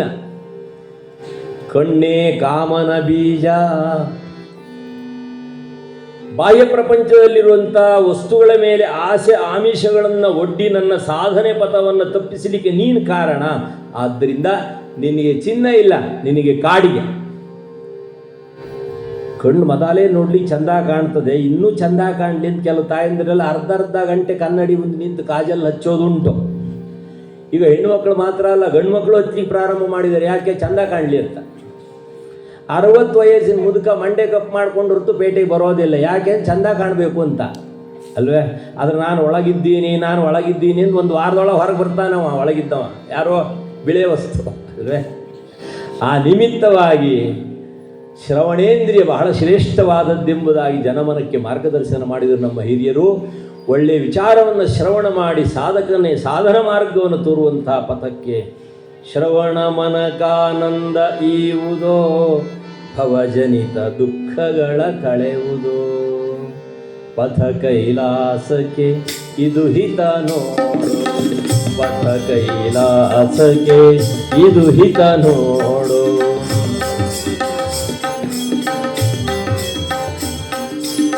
ಪಥ ಕೈಲಾಸಕ್ಕೆ ಇದು ಹಿತ ನೋಡು, ಪಥ ಕೈಲಾಸಕ್ಕೆ ಇದು ಹಿತ ನೋಡು. ದಿವ್ಯವಾದ ಕಥಾಶ್ರವಣ ಮಾಡಿರುವುದಾಗಿ ಜನಮನಕ್ಕೆ ಮಾರ್ಗದರ್ಶನ ಮಾಡಿದ್ದಾರೆ. ಇವತ್ತು ಶನಿವಾರ ಇದೆ. ನಿನ್ನೆ 3-4 ಮಂದಿ ಮಿತ್ರರು ಹೇಳಿದರು, ದಾಸರೇ ಇವತ್ತು ಶನಿವಾರ ಇದೆ ಮತ್ತು ಮುಂದೆ ಶನಿವಾರ ಸಿಗೋದಿಲ್ಲ. ಆ ನಿಮಿತ್ತವಾಗಿ ನಮ್ಮ ಗ್ರಾಮದಲ್ಲಿ ಭಾಳ ಜನ 7.5 ವರ್ಷದವರಿದ್ದಾರೆ, 5 ವರ್ಷದವರು, 5.5 ವರ್ಷದವರಿದ್ದಾರೆ. ಭಾಳ ಜನ ಇರೋದರಿಂದ ಶನಿ ತ್ರಾಸಿನಲ್ಲಿ ಭಾಳ ಜನ ಇದ್ದಾರೆ. ಹಾಗಾಗಿ ಅವರೆಲ್ಲ ಕೀರ್ತನೆ ಬರೋದಿಲ್ಲ. ಹಾಗಾಗಿ ಇವತ್ತು ಶನಿ ಮಹಾತ್ಮನೇ ಇಟ್ಕೊಳ್ಳಿ ಅಂತಂದ್ರೆ, ಆ ಮೂಲಕವಾಗಿ ನಾಳೆಯಿಂದಾರು 4 ಜನ ಬರಲಿ ಜಾಸ್ತಿ ಅಂತೇಳಿ ಅಲ್ವೇ? ಹಾಗಾಗಿ ಪ್ರಪ್ರಥಮವಾಗಿ ಶನಿ ಮಹಿಮೆಯನ್ನು, ವೈಭವವನ್ನು ಗುಣಗಾನ ಮಾಡುವಂಥ ಒಂದು ಕೈಂಕರ್ಯ. ಗ್ರಾಮದ ದೋಷ ದುಮ್ಮಾನಗಳೆಲ್ಲ ದೂರ ಹೋಗಲಿ. ಶನಿ ದೋಷಗಳು, ಗ್ರಹ ದೋಷ ನಿವಾರಣಾರ್ಥಂ ಸಂಕಲ್ಪ ಅಲ್ವೇ? ಎಲ್ಲರ ಗ್ರಹ ದೋಷಗಳು ನಿವಾರಣೆಯಾಗಿ ಆ ಗ್ರಹದ ದಿವ್ಯವಾದ ಅನುಗ್ರಹವು ಪ್ರಾಪ್ತಿಯಾಗಬೇಕು ನಮಗೆ. ಹಾಗಾಗಿ ಆ ದಿವ್ಯವಾದ ಶನಿ ಮಹಿಮೆಯನ್ನು ಶ್ರವಣ ಮಾಡುವಂತೆಲ್ಲ ಭಕ್ತವರಿಂದ ನಾಮ ಸಂಕೀರ್ತನೆ ಮೂಲಕವಾಗಿ ಮುಂದಿನ ಕಥಾ ಶ್ರವಣ ಮಾಡೋಣವಂತೆ. ಎಲ್ಲರೂ ಸಂಕೀರ್ತನೆಯಲ್ಲಿ ಭಾಗವಹಿಸಬೇಕು. ಶ್ರೀ ಕೃಷ್ಣ ಗೋವಿಂದ ಹರೇ ಮುರಾರೇ, ಶ್ರೀ ಕೃಷ್ಣ ಗೋವಿಂದ ಹರೇ ಮುರಾರೇ. ಹೇ ನಾಥ ನಾರಾಯಣ ವಾಸುದೇವ, ಹೇ ನಾಥ ನಾರಾಯಣ ವಾಸುದೇವ. ಶ್ರೀ ಕೃಷ್ಣ ಗೋವಿಂದ ಹರೇ ಮುರಾರೇ, ಶ್ರೀ ಕೃಷ್ಣ ಗೋವಿಂದ ಹರೇ ಮುರಾರೇ. ಹೇ ನಾಥ ನಾರಾಯಣ ವಾಸುದೇವ, ಹೇ ನಾಥ ನಾರಾಯಣ ವಾಸುದೇವ. ಹರೇ ರಾಮ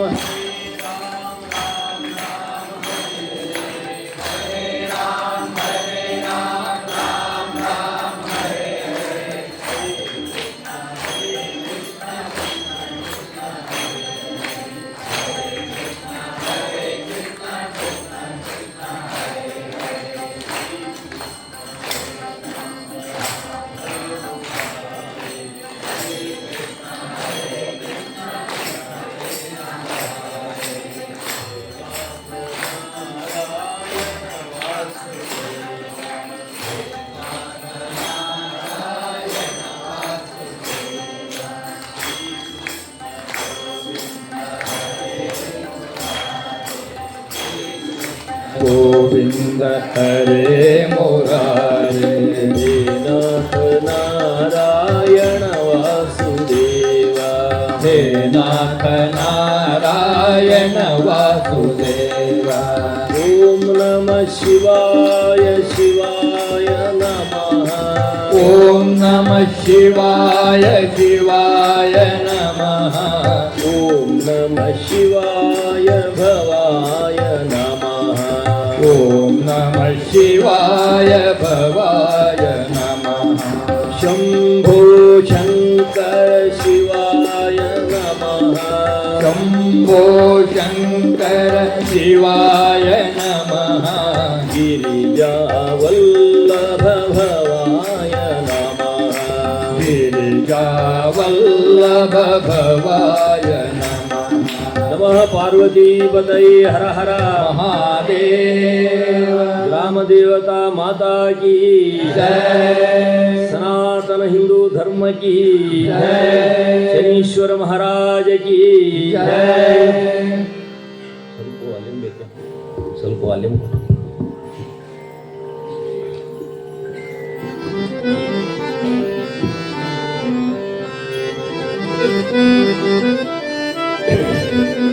उज्जयिनी नाम नगरी नगरी उज्जयिनी नाम नगरी.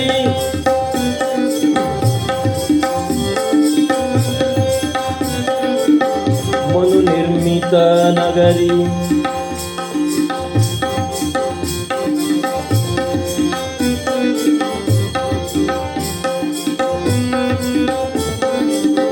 ಉಜ್ಜಯಿನಿ ಜನಪದ ವಾಸವಾಗಿರುವ ಉಜ್ಜಯಿನಿ ಜನಪದ ವಾಸವಾಗಿರುವ ಕೋಶಧಾನ್ಯ ಸಮೃದ್ಧಿ ತುಂಬಿರುವ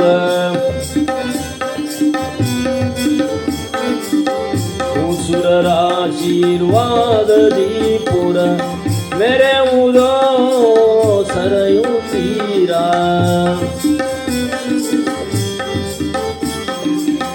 उज्जयिनी नाम नगरी नगरी उज्जयिनी नाम नगरी.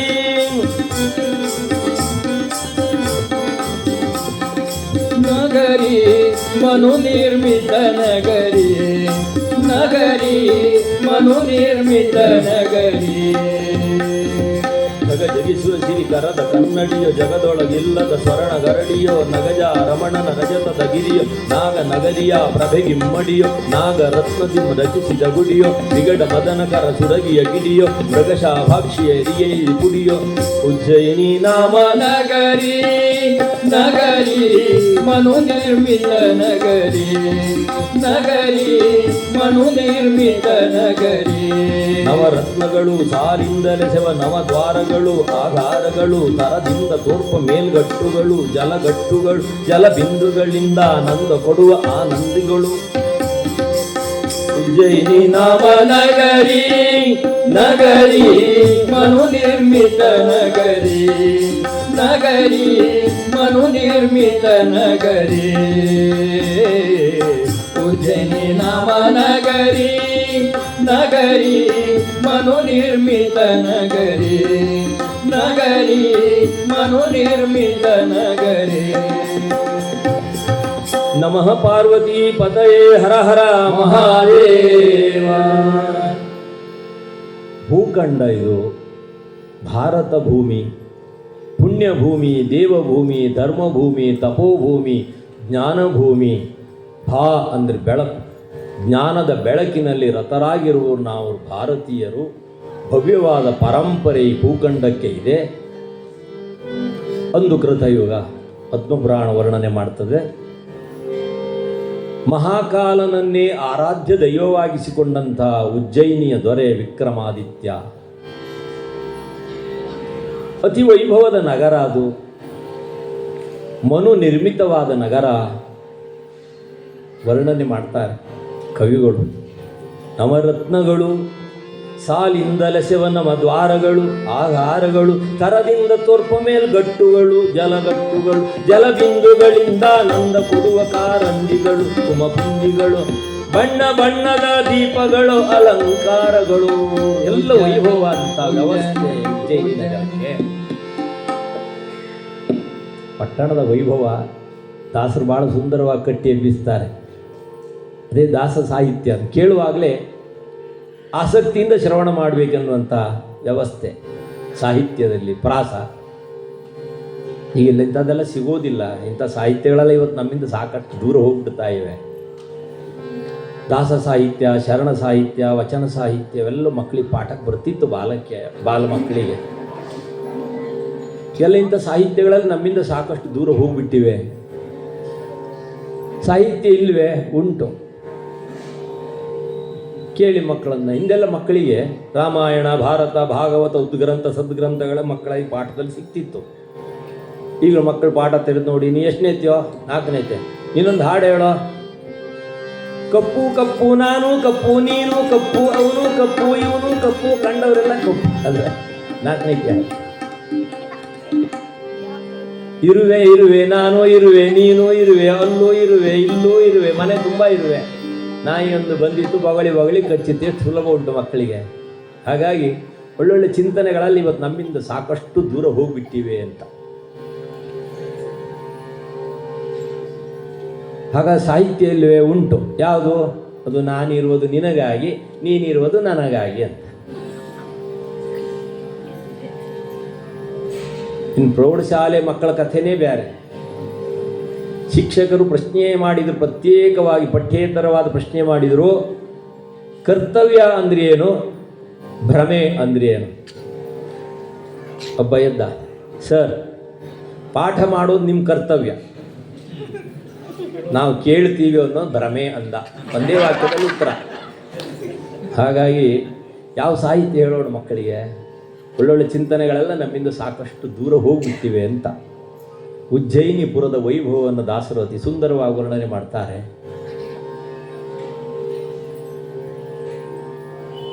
ಹುಡುಗ ಹಿಂದೆ ಕೂತು ಗಲಾಟೆ ಮಾಡ್ತಾ ಇದ್ದ. ಮೇಷ್ಟ್ರು ಹೇಳಿದರು, ಯಾಕೋ ಹಿಂದೆ ಕೂತು ಗಲಾಟೆ ಮಾಡ್ತಿ? ನೋಡು, ಸರಸ್ವತಿ ನಿನ್ನ ಕೈ ಹಿಡಿಯೋದಿಲ್ಲ ಅಂತ ಹೇಳಿ ಗದರಿಸಿದ್ರು ಮೇಷ್ಟ್ರು. ಸರ್, ನನಗೆ ಗೊತ್ತು ಸರಸ್ವತಿ ನನ್ನ ಕೈ ಹಿಡಿಯೋದಿಲ್ಲ ಅಂತ. ನೀವು 1 ವಾರದಿಂದ ನಾನು ಗೌರಿ ಹಿಂದೆ ಹೋಗ್ತಾ ಇದ್ದೀನಿ ಅಂದ. ಇಂಥ ದುರಂತ ಉಂಟು. ಆ ವೈಭವವಾದ ಉಜ್ಜಯಿನಿ ನಗರದ ದೊರೆ ರಾಜ ವಿಕ್ರಮಾದಿತ್ಯ, ಸಕಲ ವೈಭವದಿಂದ ಒಡಗೂಡಿರುವಂತಹ ದೊರೆ, ಸಂತಸದಿಂದ ಕಾಲ ಕಳೆಯುವಂತಹ ಕ್ಷಣದಲ್ಲಿ ಅವನಿಗೆ ಒಂದು ಆಸೆ ಉಂಟಾಯಿತು. ನವಗ್ರಹಗಳ ಚಿಂತನೆ ಅವನ ಮನಸ್ಸಿನಲ್ಲಿ ಬಂತು. ನಮ ಸೂರ್ಯಾಯ ಚಂದ್ರಾಯ ಮಂಗಳಾಯ ಬುಧಾಯ ಚ ಗುರು ಶುಕ್ರ ಶನಿಭ್ಯಶ್ಚ ರಾಹವೇ ಕೇತವೇ ನಮಃ. 9 ಗ್ರಹಗಳು. ಪ್ರಪಂಚದ ನಿಯಮಗಳಲ್ಲೇ ಈ ಗ್ರಹಗಳಿಂದಲೇ ನಡೆಯುವಂತಹದ್ದು. ಆ ನಿಮಿತ್ತವಾಗಿ ಈ ಗ್ರಹಗಳಲ್ಲಿ ಯಾರು ಹೆಚ್ಚು ಅನ್ನೋದನ್ನು ತಿಳ್ಕೊಳ್ಬೇಕು. ಹಾಗಂದು ಎಲ್ಲ ಪಂಡಿತರನ್ನೆಲ್ಲ ಸೇರಿಸಿದ್ದಾನೆ ಮಹಾನ್ ಸಭೆಯಲ್ಲಿ. ಯಾರ್ಯಾರು ಸೇರಿದ್ರು? ಸಮಸ್ತ ಋಷಿಗಳೆಲ್ಲ ಸೇರಿದ್ದಾರೆ, ಬ್ರಹ್ಮ ಋಷಿಗಳು ಸೇರಿದ್ದಾರೆ, ಮಹಾಪಂಡಿತರೆಲ್ಲ ಸೇರಿದಂಥ ಮಹಾನ್ ಸಭೆ ಅದು. ಸನಕ ಸನಂದನ ಕಶ್ಯಪ ಜಹುನು ಜಮದಗ್ನಿ ಪುತ್ಸ ವತ್ಸ ಶುಕನತ್ರಿ ವಾಲ್ಮೀಕಿ ಭರದ್ವಾಜ ರೋಮಜ ಭಗೀರಥ ಕುಶಾವರ್ತ ನಾರದ ಮರೀಚಿ ಮನು ಮತಂಗ ಗರ್ಗ ಗೌತಮ ಸನಾತನ ಅಗಸ್ತ್ಯ ಮಾಂಡವ್ಯ ಮುನಿ ಮುಖ್ಯರು ಮಹಾನ್ ಸಭೆಯಲ್ಲಿದ್ದಾರೆ. ಸೇರಿದಂಥ ಮಹಾನ್ ಸಭೆ ಬ್ರಹ್ಮ ಋಷಿಗಳ ಸಭೆ, ವಿದ್ವಾಂಸರ ಸಭೆ, ಪಂಡಿತರ ಸಭೆ, ಋಷಿ ಮುನಿಗಳ ಸಭೆ. ಅದು ಲೋಕ ಪೂಜ್ಯರ ಸಭೆ. ನಮ್ಮಲ್ಲಿ ಲೋಕಪೂಜ್ಯರು ಬೇರೆ, ಲೋಕಪ್ರಿಯರು ಬೇರೆ. ಕಥೆ ಕೇಳುವ ಸ್ವಲ್ಪ ಲಕ್ಷ್ಯ ಇಡಿ. ಪೂಜ್ಯರೆಂದು ಪ್ರಿಯರಲ್ಲ, ಪ್ರಿಯರೆಂದು ಪೂಜ್ಯರಲ್ಲ. ಸೇರಿರುವ ಎಲ್ಲ ಬ್ರಹ್ಮರ್ಷಿಗಳು ಇವರು ಪೂಜ್ಯರು. ಹಾಗಾದರೆ ಈಗ ಪ್ರಿಯರು ಯಾರು? ಈಗ ಪ್ರಿಯರು ಚಲಚ್ಚಿತ್ರ ನಟ ನಟಿಯರು, ಕ್ರಿಕೆಟ್ ಆಟಗಾರರು, ಅವರೆಲ್ಲ ಪ್ರಿಯರು. ವಿಶ್ವಸುಂದರಿಯರು ಪ್ರಿಯರು, ಮಿಸ್ ಇಂಡಿಯಾ ಅವರೆಲ್ಲ ಪ್ರಿಯರು. ಅವರೇನಾದರೂ ಈ ಸಮಯದಲ್ಲಿ ಇಲ್ಲಿ ಬರ್ತಾರೆ ಎಂದು ಗೊತ್ತಾದರೆ ಇಲ್ಲಿ ಒಳಗಲ್ಲ ಹೊರಗಲ್ಲ, ಮರದ ಮೇಲೆ ಮಂಗನಿ ಕೂತ್ಕೊಳ್ಳಿ ಜಾಗ ಇರೋದಿಲ್ಲ, ಅಷ್ಟು ಜನ ಸೇರ್ತಾರೆ.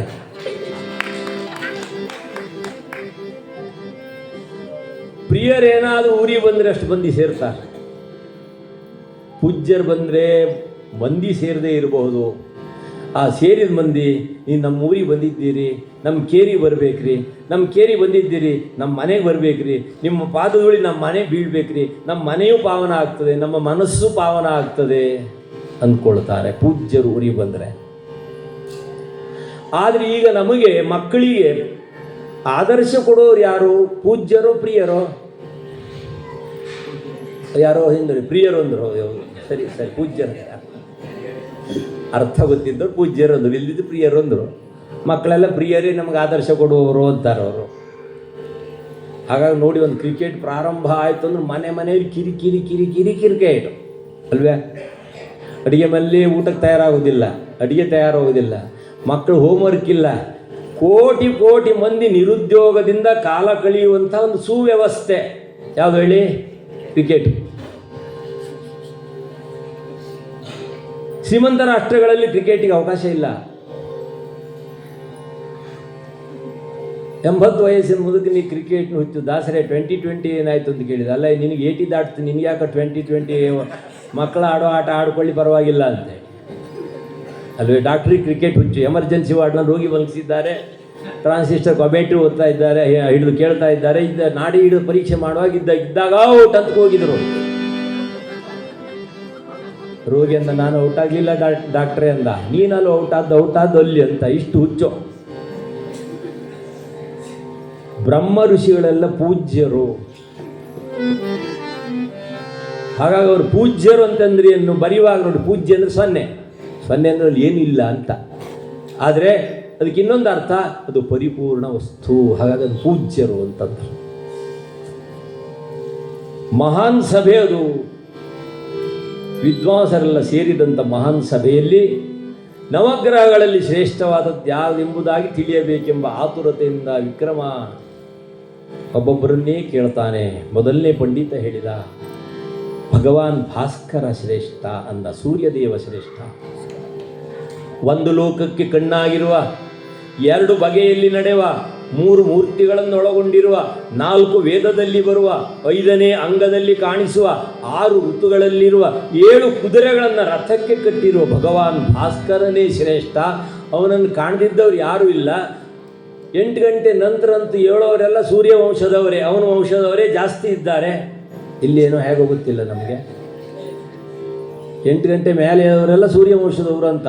ಬ್ರಾಹ್ಮಿ ಮುಹೂರ್ತದಲ್ಲಿ ಹೇಳೋರೆಲ್ಲ ಯಾರು ಹೇಳಿ? ಸೂರ್ಯ ವಂಶದವರು ಬೇರೆ. ಬ್ರಾಹ್ಮಿ ಮುಹೂರ್ತ ಕೋಳಿ ಕೂಗದ ಮುನ್ನ ದಯಾಳು ದೇವನ ಭಕ್ತಿಯ ನೆನೆಯುವವರ ಆಳಿನಾಳಯ್ಯ ಸರ್ವಜ್ಞ ಅಂತ. ಮಲಗುವಾಗೆ 1 ಗಂಟೆ ಆಗ್ತದೆ, ಮತ್ತು ಅವ್ರು ಬೇಗ ಹೇಳೋದು ಹೇಗೆ? ಅದಕ್ಕೆ ಸೂರ್ಯವಂಶ. ಸೂರ್ಯ ಬಂದು ಕಿಟಕಿಯಲ್ಲಿ ಬೆಳಕು ಕೊಟ್ಟು ಆಮೇಲೆ ಎದ್ದರೆ ಅವರೆಲ್ಲ ಸೂರ್ಯವಂಶದವರು ಅಂತ ಅರ್ಥ. ಹಾಗಾಗಿ ಎಲ್ಲರೂ ಸೂರ್ಯನನ್ನು ನೋಡಿದ್ದಾರೆ. ಭಗವಾನ್ ಸೂರ್ಯನೇ ಶ್ರೇಷ್ಠ ಅಂತಂದರು ಮೊದಲನೇ ಪಂಡಿತರು. ಒಂದು ಲೋಕಕ್ಕೆ ಕಣ್ಣು. ಯಾವ ಲೋಕಕ್ಕೆ? ಈ ಭೂಮಿಗೆ ಕಣ್ಣು. ಅವ ಬರೆದಿದ್ದ ಬೆಳಕೆ ಇಲ್ಲ. ಯಾರೋ ಅಂದರು, ಏನ್ರಿ ಈಗ ಯಾರು ಕೊಟ್ಟಿದ್ದಾರೆ ಬೆಳಕ? ಈಗ ಯಾರು ಕೊಟ್ಟಿದ್ದಾರೆ? ಸೂರ್ಯ ಬಂದಿದ್ದಾನೇನ್ರಿ? ಹೆಸ್ಕಾಂ ಅವ್ರು ಕೇಳಿದರು, ನೀವು ಬೆಳಕು ಕೊಡ್ತೀರಿ, ಸಂಗಡ ಬಿಲ್ಲು ಕಳಿಸ್ತೀರಿ. ಸೂರ್ಯದೇವ ಕೋಟಿ ಕೋಟಿ ವರ್ಷದಿಂದ ಎಲ್ಲರ ಮನೆ ಅಂಗಳಕ್ಕೆ ಬೆಳಕು ಕೊಡ್ತಾನೆ. ಯಾರೀಗ ಒಬ್ರಿಗಾದರೂ ಗ್ರಹ ಜ್ಯೋತಿ ಕಳಿಸಿದುಂಟ? ಇಲ್ವೇ ಅಲ್ವೇ? ಗ್ರಹ ಜ್ಯೋತಿ ಕಳಿಸಲೇ ಇಲ್ಲ, ಬಿಲ್ ಕಳಿಸೇ ಇಲ್ಲ. ಯಾಕಂದ್ರೆ ಅವ್ನು ಬೆಳಕು ಕೊಡೋದೇ ಅವನ ಉದ್ದೇಶ, ಅವ್ನು ಬೆಳಕು ಕೊಡೋದೇ ಅವನ ಕ್ರಿಯೆ. ಲೋಕಕ್ಕೆ ಬೆಳಕನ್ನು ಕೊಡೋದೇ ಉದ್ದೇಶ. ಒಂದು ಲೋಕಕ್ಕೆ ಕಣ್ಣು. ಒಂದು ದಿವಸ ಬರೆದಿದ್ರೆ ಏನು ಅನಾಹುತ ಆಗ್ತದೆ? ದಿವಸ ಹೇಗೂ ಇರಲಿ, 1 ತಾಸು ವ್ಯತ್ಯಾಸ ಆಯಿತು ಅಂದ್ರೆ ಅಲ್ಲೋಲ ಕಲ್ಲೋಲ ಆಗ್ತದೆ. 10 ವರ್ಷದ ಹಿಂದೆ ಸೂರ್ಯಗ್ರಹಣ ಬಂದಾಗ ಮಧ್ಯಾಹ್ನ 3 ಗಂಟೆ ಕತ್ತಲಾಗಿಬಿಡ್ತು. ಕಾಗೆಗಳೆಲ್ಲ ಗೂಡು ಸೇರ್ಕೊಂಡ್ಬಿಟ್ಟು, ತಂಪಾದ ವಾತಾವರಣ ಬಂದುಬಿಡ್ತು. ಎಷ್ಟೊಂದು ಬದಲಾವಣೆ ಆಗಿಬಿಡ್ತು ಪ್ರಕೃತಿಯಲ್ಲಿ ಅಲ್ವೇ? ಅವ ಕೇಳಿಕೊಂಡು ಇಲ್ಲ, ನನಗೆ ಡೇ ಡ್ಯೂಟಿ ಬೇಡ, ಕೋಟಿ ವರ್ಷದಿಂದ ಇಷ್ಟೆಲ್ಲ ಕೆಲಸ ಮಾಡ್ತಾ ಇದ್ದೇನೆ, ಬೆಳಗ್ಗೆನೇ ಬರ್ತಾನೆ, ನಾನು ಸಾರಿ ಸಂಜೆ ಹೋಗ್ತಿದ್ದೆ, ಸಂಜೆ ಡ್ಯೂಟಿ ಆದರೂ ಅನುಕೂಲ ಆಗ್ತಿತ್ತು ಅಂತೇಳಿ ಬ್ರಹ್ಮದೇವರಿಗೊಂದು ಹೆಡ್ ಆಫ್ ದ ಡಿಪಾರ್ಟ್ಮೆಂಟ್ ಬ್ರಹ್ಮದೇವನಿಗೆ ಒಂದು ಲೆಟರ್ ಕೊಟ್ಟು ನನಗೆ ಸಂಜೆ ಡ್ಯೂಟಿ ಕೊಡು ಅಂತ ಕೇಳ್ಬೋದಿತ್ತು. ಅದನ್ನೂ ಕೇಳಲಿಲ್ಲವ. ಬೇಡ, ಒಂದು ದೀಪಾವಳಿ ಒಂದು 4 ದಿವಸ ರಜೆ ಹಾಕಿ, ಶರನ್ನವರಾತ್ರಿ ಒಂದು ಕೀರ್ತನೆ ಆದರೂ ಕೇಳ್ಕೊಂಬರುವಾಳ, ಒಂದು 8 ದಿವಸ ರಜೆ ಹಾಕಿ ಗ್ರಾಮದೇವಿ ದೇವಸ್ಥಾನ ಕಡೆ ಬರಲೂ ಇಲ್ಲ, ಬರುವಾಗೂ ಇಲ್ಲ. ಎಷ್ಟೊಂದು ವ್ಯವಸ್ಥೆ ರೀ. ಕೋಟಿ ವರ್ಷದಿಂದ ಪ್ರಪಂಚಕ್ಕೆ ಬೆಳಕನ್ನು ಕೊಡುವಂಥ ಸೂರ್ಯದೇವ ಒಂದು ಲೋಕಕ್ಕೆ ಕಣ್ಣು, ಈ ಭೂಮಿಗೆ ಮಾತ್ರ. 2 ಬಗೆಯಲ್ಲಿ ನಡೆಯುತ್ತಾನೆ. ಅವನಿಗೆ ಉತ್ತರಾಯಣ, ದಕ್ಷಿಣಾಯನ, ಸಂಕ್ರಾಂತಿಗೆ 2 ಭಾಗ ಅವನು ನಡೆಯೋ ಅಯನಗಳು. ಅಯನ ಅಂದರೆ ನಡೆಯುವಂಥ, ಚಲಿಸುವಂಥ. 3 ಮೂರ್ತಿಗಳನ್ನು ಒಳಗೊಂಡಿರುವ ಬ್ರಹ್ಮ, ವಿಷ್ಣು, ಮಹೇಶ್ವರರ ಹಿಂದೆ ನೋಡಿ ಸೂರ್ಯಚಕ್ರ ಇರ್ತದೆ. 3 ಮೂರ್ತಿಗಳನ್ನು ಒಳಗೊಂಡಿರುವವ. 4 ವೇದದಲ್ಲಿ ಸೂರ್ಯನಿಗೆ ಸ್ಥಾನ ಉಂಟು. 5ನೇ ಅಂಗದಲ್ಲಿ ಕಾಣಿಸುವ ಪೃಥ್ವಿ, ಆಪ, ತೇಜ, ವಾಯು, ಆಕಾಶ ಮಂಟಪದಲ್ಲಿ ಭಗವಾನ್ ಭಾಸ್ಕರನ ಅಸ್ತಿತ್ವ. 6 ಋತುಗಳಲ್ಲಿರುವ 7 ಕುದುರೆಗಳನ್ನು ರಥಕ್ಕೆ ಕಟ್ಟಿರುವ ಭಗವಾನ್ ಭಾಸ್ಕರ ಶ್ರೇಷ್ಠ. 2ನೇ ಪಂಡಿತ ಹೇಳಿದ ಚಂದ್ರ ಅವ ಶ್ರೇಷ್ಠ ಅಂತ ತಮ್ಮದಾದಂಥ ಪ್ರತಿಪಾದನೆ ಮಾಡಿದರು. ಚಂದ್ರ ಮನಸ್ಸಿಗೆ ವಿಶೇಷವಾಗಿ ಉತ್ಸಾಹ ಕೊಡುವವ, ಉಲ್ಲಾಸವನ್ನು ಕೊಡುವವ. ನೋಡಿ, ಸಂಜೆ ಹೊತ್ತಿನಲ್ಲಿ ರಾತ್ರಿಯ ಮೇಲೆ ತಿಂಗಳು ಬೆಳಕು ಬಂತಂದರೆ ಎಷ್ಟೊಂದು ಮಾನಸಿಕವಾದ ನೆಮ್ಮದಿ ಸಿಗ್ತದೆ. ಅವ ವೃಕ್ಷರಾಶಿಗಳಿಗೆ ವಿಶೇಷವಾಗಿ ತಂಪನ್ನು ಕೊಡುವವ. ಹೀಗೊಂದು ವರ್ಣಿಸಿದರು 2ನೇ ಪಂಡಿತರು. ಸೂರ್ಯ, ಚಂದ್ರ, ಆಮೇಲೆ ಮಂಗಳ. ಅವನನ್ನು ಸ್ಮರಣೆ ಮಾಡಿದರೆ ಮಂಗಳಮಯವಾಗ್ತದೆ ಜೀವನ. ಹಾಗಾಗಿ ಮಂಗಳನನ್ನು ಆರಾಧನೆ ಮಾಡಬೇಕು. ಮಂಗಳ ಗ್ರಹವೇ ಶ್ರೇಷ್ಠ. ಹೀಗೊಂದು 3ನೇ ಪಂಡಿತ ಮಾರ್ಗದರ್ಶನ ಮಾಡಿದರು. 4ನೇ ಪಂಡಿತ ಅಂದ, ಇಲ್ಲ, ಬುಧನನ್ನು ಸ್ಮರಣೆ ಮಾಡೋಣ. ಅವನು ಬುದ್ಬುದಾಕಾರವಾಗಿ ಸಂಪತ್ತನ್ನು ಕೊಡಿಸ್ತಾನೆ ಮತ್ತು ಸಂಪತ್ತನ್ನು ಎಲ್ಲರಿಗೂ ಕೊಡುವಂಥ ಶಕ್ತಿ ಸಾಮರ್ಥ್ಯವುಳ್ಳವ. ಅವನನ್ನು ಆರಾಧನೆ ಮಾಡಿದರೆ ಎಲ್ಲವೂ ಸಿಗ್ತದೆ, ಸಂಪನ್ನವಾಗ್ತದೆ. ಆಮೇಲೆ ಗುರುವಿನ ಪಾಳೆ. ಸೂರ್ಯ, ಮಂಗಳ, ಬುಧ, ಗುರುವನ್ನು, ಶಿವನೂ ಸಹ ಬೃಹಸ್ಪತಿ ಆಚಾರ್ಯರನ್ನ ಗುರುಗಳನ್ನು ಸ್ಮರಣೆ ಮಾಡ್ತಾನೆ. ಆದ್ದರಿಂದ ಗುರುವಿನ ಸ್ಥಾನ ಬಹಳ ದೊಡ್ಡದಿದೆ. ಗುರುವಿನ ಗುಲಾಮ ನಾಗುವ ತನಕ ದೊರೆಯ ದಣ್ಣ ಮುಕುತಿ, ಮುಕುತಿ ದೊರೆಯ ದಣ್ಣ ಮುಕುತಿ, ಮುಕುತಿ ದೊರೆಯ ದಣ್ಣ ಮುಕುತಿ. ಗುರುವಿನ ಗುಲಾಮನಾಗುವ ತನಕ ದೊರೆಯ ದಣ್ಣ ಮುಕುತಿ, ಮುಕುತಿ ದೊರೆಯ ದಣ್ಣ ಮುಕುತಿ.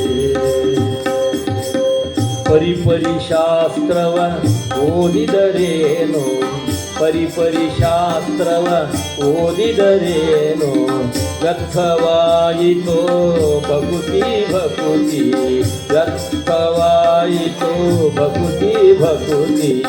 ಗುರುವಿನ ಗುಲಾಮನಾಗುವ ತನಕ ದೊರೆಯ ದಣ್ಣ ಮುಕುತಿ, ಮುಕುತಿ ದೊರೆಯ ದಣ್ಣ ಮುಕುತಿ, ಮುಕುತಿ ದೊರೆಯ ದಣ್ಣ ಮುಕುತಿ.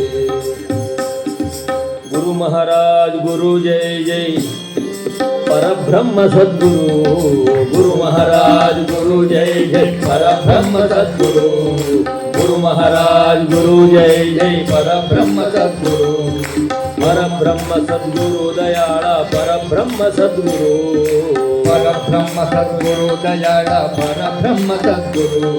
ಸದ್ಗುರು ಮಹಾರಾಜ ಕೀ ಜೈ. ಗುರುವೇ ಶ್ರೇಷ್ಠ ಎಂಬುದಾಗಿ ಆ ಪಂಡಿತ ವರ್ಣನೆ ಮಾಡಿದ. ಮುಂದಿನ ಪಂಡಿತರದ್ದು ಇಲ್ಲ, ಶುಕ್ರನೇ ಶ್ರೇಷ್ಠ. ಶುಕ್ರಾಚಾರ್ಯರು. ಶುಕ್ರ ದಶೆ ಸಿಕ್ತು ಅಂತಂದರೆ ಅವನನ್ನು ಹಿಡಿಯೋದೇ ಭಾಳ ಕಠಿಣ. ಹಾಗಾಗಿ ಶುಕ್ರಾಚಾರ್ಯರ ವೈಭವವೇ ಶ್ರೇಷ್ಠ. ಹೀಗೊಂದು ಒಂದೊಂದು ಆ ಗ್ರಹಗಳ ವರ್ಣನೆಯನ್ನು ಮಾಡ್ತಾ ಇನ್ನು ರಾಹು, ಕೇತು ಮತ್ತು ಶನಿ. ನಮ ಸೂರ್ಯಾಯ ಮಂಗಳಾಯ ಸೋಮಾಯ ಮಂಗಳಾಯ ಬುಧಾಯ ಚ ಗುರು ಶುಕ್ರ ಶನಿಭ್ಯಶ್ಚ ರಾಹವೇ ಕೇತವೇ ನಮಃ. ಒಬ್ಬೊಬ್ಬ ಪಂಡಿತರು ಒಂದೊಂದು ವೈಭವವನ್ನು ವರ್ಣನೆ ಮಾಡ್ತಾ, ಗ್ರಹಗಳ ವೈಭವವನ್ನು ವರ್ಣನೆ ಮಾಡ್ತಾ, ಕೊನೆಯದಾಗಿ ಶನೀಶ್ವರನನ್ನು ಸ್ಮರಣೆ ಮಾಡುವಂಥ ಪಂಡಿತ ಅಂದ, ಶನಿದೇವರು ಹುಟ್ಟುವಾಗಲೇ ಅವನ ದೃಷ್ಟಿ ಸೂರ್ಯನ ಮೇಲೆ ಬಿತ್ತು. ಅವನ ವಿಶೇಷತೆ ಬಹಳ ವೈಭವ ಇದೆ ಈ ಪ್ರಪಂಚಕ್ಕೆ. ಪ್ರಪ್ರಥಮವಾಗಿ ಹುಟ್ಟುವಾಗಲೇ ಶನೀಶ್ವರ ಹುಟ್ಟುವಾಗಲೇ ಅವನ ದೃಷ್ಟಿ ಯಾವಾಗ ಸೂರ್ಯನಿಗೆ ಮುಟ್ಟಿತೋ, ಸೂರ್ಯನಿಗೆ ಕುಷ್ಠರೋಗ ಪ್ರಾಪ್ತಿಯಾಯಿತು. ಸಾರಥಿ ಹೆಳವನಾದ, ಕುದುರೆಗಳ ಕಣ್ಣು ಹೋಯಿತು. ಈ ಮೂಲಕವಾಗಿ ಪ್ರಕೃತಿಗೆ ಆ ಮೂಲಕವಾಗಿ ನಾನಾ ನಷ್ಟ ಕಷ್ಟಗಳು ಪ್ರಾಪ್ತಿಯಾಗಿಬಿಟ್ಟವು. ಹೀಗೊಂದು ಶನೀಶ್ವರನ ವಿಶೇಷವಾದ ದೃಷ್ಟಿ ವೈಭವವನ್ನು ವರ್ಣನೆ ಮಾಡ್ತಾ ಶನಿದೇವರೇ ಶ್ರೇಷ್ಠ ಎಂಬ ನುಡಿಯನ್ನು ತುಂಬಿದಂಥ ಮಹಾನ್ ಸಭೆಯಲ್ಲಿ ಪಂಡಿತರು ನುಡಿಯುವಂತಹ ಕಾಲ, ಆಸನದಲ್ಲಿ ಕೂತಂಥ, ಸಿಂಹಾಸನದಲ್ಲಿ ಕೂತಂಥ ವಿಕ್ರಮಾದಿತ್ಯ ಅಟ್ಟಹಾಸದಿಂದ ಎದ್ದ. ಮಗ ಹುಟ್ಟುವಾಗಲೇ ಇಷ್ಟೊಂದು ಅಪ್ಪನಿಗೆ ಕಷ್ಟ ಕೊಟ್ಟ ಅಂತಂದ್ರೆ ಮತ್ತೆ ಇವನು ಬೆಳೆದು ಮತ್ತೆ ಮುಂದೆ ಹೋಗುವಾಗ ಇನ್ನೆಷ್ಟು ಕಷ್ಟ ಕೊಡ್ತಾನ ಈ ಪ್ರಪಂಚಕ್ಕೆ. ಈಗೊಂದು ಶನಿಯನ್ನು ನಾನಾ ಪರಿಯಲ್ಲಿ ನಿಂದೆ ಮಾಡಿಬಿಟ್ಟ ವಿಕ್ರಮಾದಿತ್ಯ.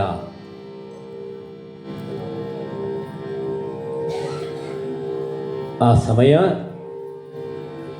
ಶನೀಶ್ವರರು ಆಕಾಶ ಮಂಟಪದಲ್ಲಿ ವಿಮಾನ ಮಾರ್ಗವಾಗಿ ತಮ್ಮ ವಿಮಾನವನ್ನು ಏರ್ಕೊಂಡು ಬರುವಂತಹ ಕಾಲ. ಈ ನುಡಿಯನ್ನು ಕೇಳುತ್ತಲೇ ವಿಮಾನ ನೇರವಾಗಿ ಆ ವಿಕ್ರಮಾದಿತ್ಯನ ದಿವ್ಯವಾದಂತಹ ಮಹಾಸಭೆಗೆ ಬಂದಿಳಿದು ಬಿಡ್ತು. ಪಂಡಿತರೆಲ್ಲ ಗಾಬರಿಗೊಂಡರು. ಪ್ರಭುಗಳೇ, ಶನಿದೇವರ ದಿವ್ಯವಾದ ವಿಮಾನ ಇಲ್ಲಿ ಸಭಾಭವನಕ್ಕೆ ಬಂದಿದೆ. ಶರಣಾಗಿ ನೀವು ಅವರನ್ನು ನಿಂದಿಸಿದ್ದರಿಂದ ಮಹಾ ಸಂಕಟ ಪ್ರಾಪ್ತಿಯಾದಿತ್ತು. ಶೀಘ್ರವಾಗಿ ಶರಣಾಗಿ ಎಂಬುದಾಗಿ ನುಡಿಯುತ್ತಲೇ ಪಂಡಿತರ ನುಡಿಯನ್ನು ಕೇಳುತ್ತಲೇ ಧಾವಿಸಿದ, ಗಡಗಡ ನಡುಗಿದ. ನನ್ನಿಂದ ಅಪರಾಧವಾಗಿದೆ, ಶನಿದೇವರು ನಾನು ನಿಂದೆ ಮಾಡಿದ್ದೀನಿ ಎಂಬುದಾಗಿ ಅರಿತಂತಹ ವಿಕ್ರಮಾದಿತ್ಯ ಧಾವಿಸಿ ಬಂದ.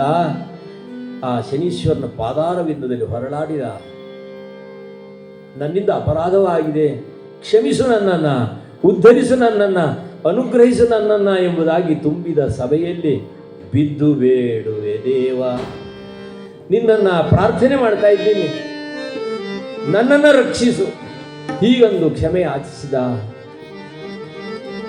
ಬಿದ್ದು ಬೇಡುವೆ ದೇವ ಉದ್ಧರಿಸೋ ಎನ್ನನು, ಬಿದ್ದು ಬೇಡುವೆ ದೇವ ಉದ್ಧರಿಸು ಎನ್ನನು, ಬಿದ್ದು ಬೇಡುವೆ ದೇವ ಉದ್ಧರಿಸು ಎನ್ನನು.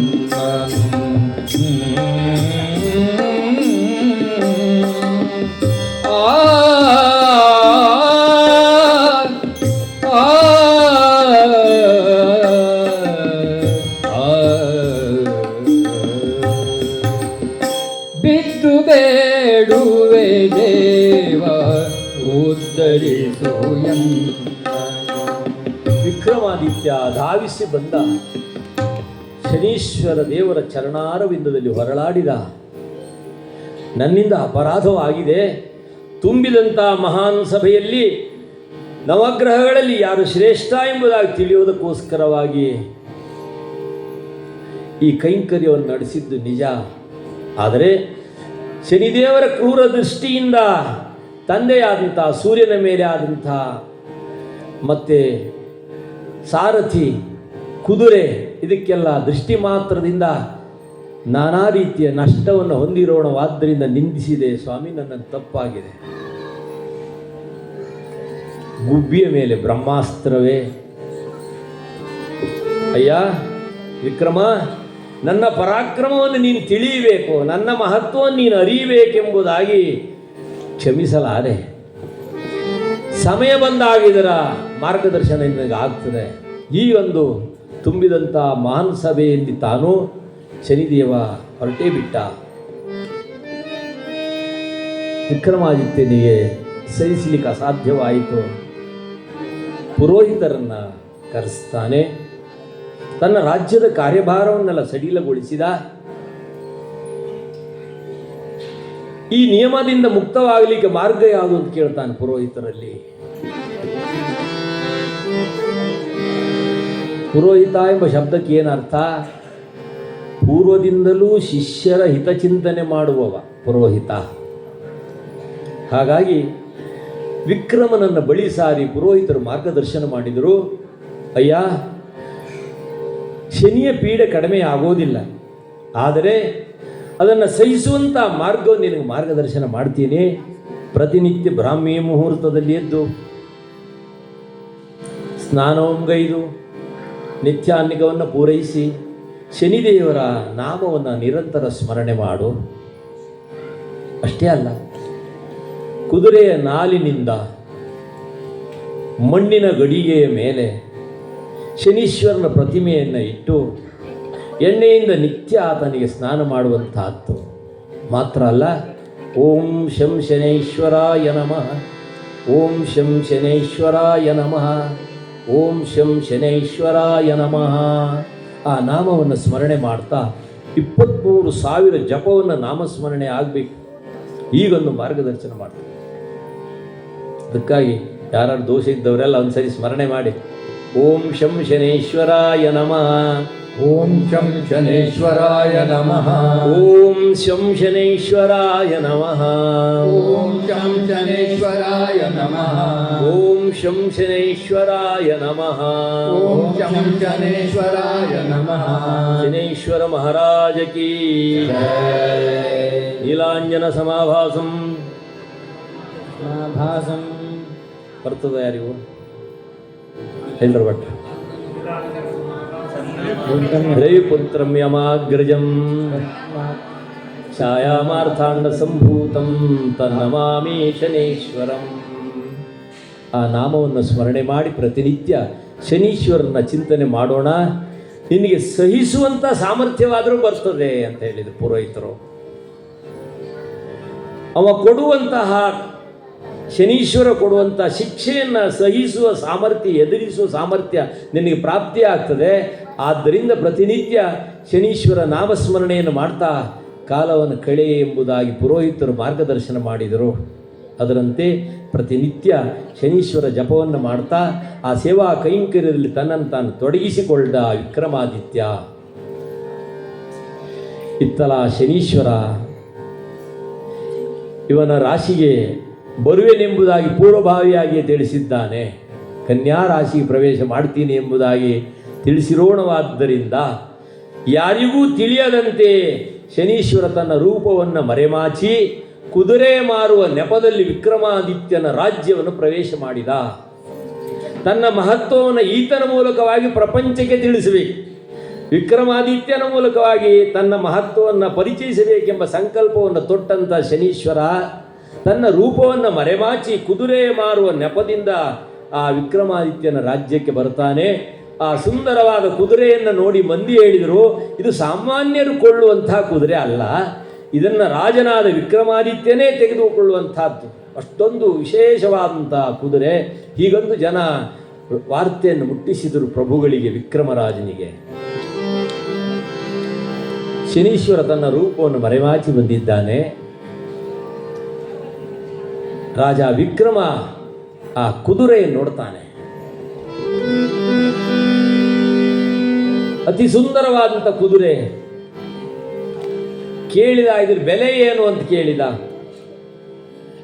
ರಾಜರೇ, ಏನು ಬೆಲೆ ಕೇಳ್ತೀರಿ ನೀವು? ಒಂದು ಸಾರಿ ಕೂತಿದ್ದರ ನಡಿಗೆಯನ್ನು, ಅದರ ಆ ವಿಶೇಷತೆಯನ್ನು ನೋಡಿ ಎಂಬುದಾಗಿ ಮಾರುವೇಷದಲ್ಲಿ ಬಂದಂತಹ ಶನಿದೇವರು ರಾಜನಿಗೆ ನುಡಿಯುವಾಗಲೇ ಒಮ್ಮೆ ರಾಜ ಆ ಕುದುರೆಯನ್ನು ಏರಿದ ವಿಕ್ರಮಾದಿತ್ಯ.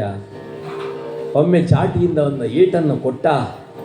ಅದು ಮಾಯದ ಕುದುರೆ ಅಲ್ವೇ, ಭೂಮಿಯಿಂದ ಆಕಾಶ ಮಂಟಪಕ್ಕೆ ನೆಗೆದು ಬಿಡುತ್ತು. ದೇವಕಿ ನಂದನ ನಂದ ಕುಮಾರ ವೃಂದಾವನಾಂಜನ ಗೋಕುಲ ಚಂದ್ರ ಕಂದ ಫಲಾಚನ ಸುಂದರ ರೂಪ ರಾಘವ ರಾಘವ ರಾಕ್ಷಸ ಚಂದ್ರೋ ಮಾರುತಿ ವಲ್ಲಭ ಜಾನಕಿ ಕಾಂತ ದೇವಕಿ ನಂದನ ಸುಂದರ ರೂಪ ರುಕ್ಮಿಣಿ ವಲ್ಲಭ ಪಾಂಡವ ಬಂಧೋ ಮತ್ಸ್ಯಕ ರೂಪ ಲಯೋಧ ವಿಹಾರಿಂ ವೇದ ವಿನೇತ್ರ ಚತುರ್ಮುಖ ವಂದ್ಯ ಕೂರ್ಮ ಸ್ವರೂಪಕ ಮಂಧರಧಾರಿಂ ಲೋಕ ವಿಧಾರಕ ದೇವವರೆಣ್ಯ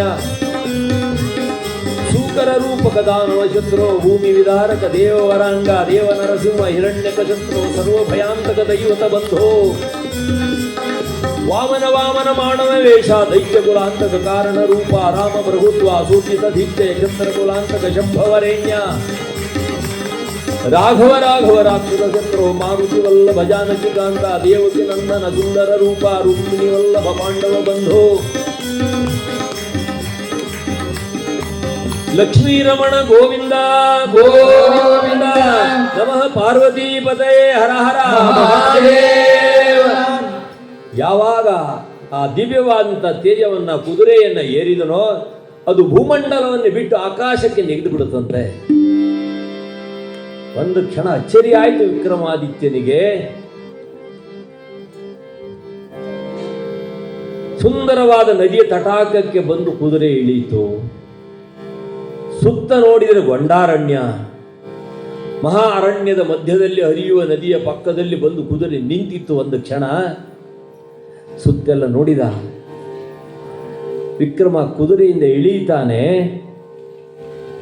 ಇಳಿಯುವಾಗ ಛಲವೂ ಇಲ್ಲ, ಅರಣ್ಯವೂ ಇಲ್ಲ, ಭಯಾನಕವಾದಂಥ ವಾತಾವರಣ ಗೋಚರವಾಗ್ತದೆ ವಿಕ್ರಮಾದಿತ್ಯನಿಗೆ. ಆಗಲೇ ಶನಿದೇವರನ್ನು ಸ್ಮರಣೆ ಮಾಡ್ತಾನೆ.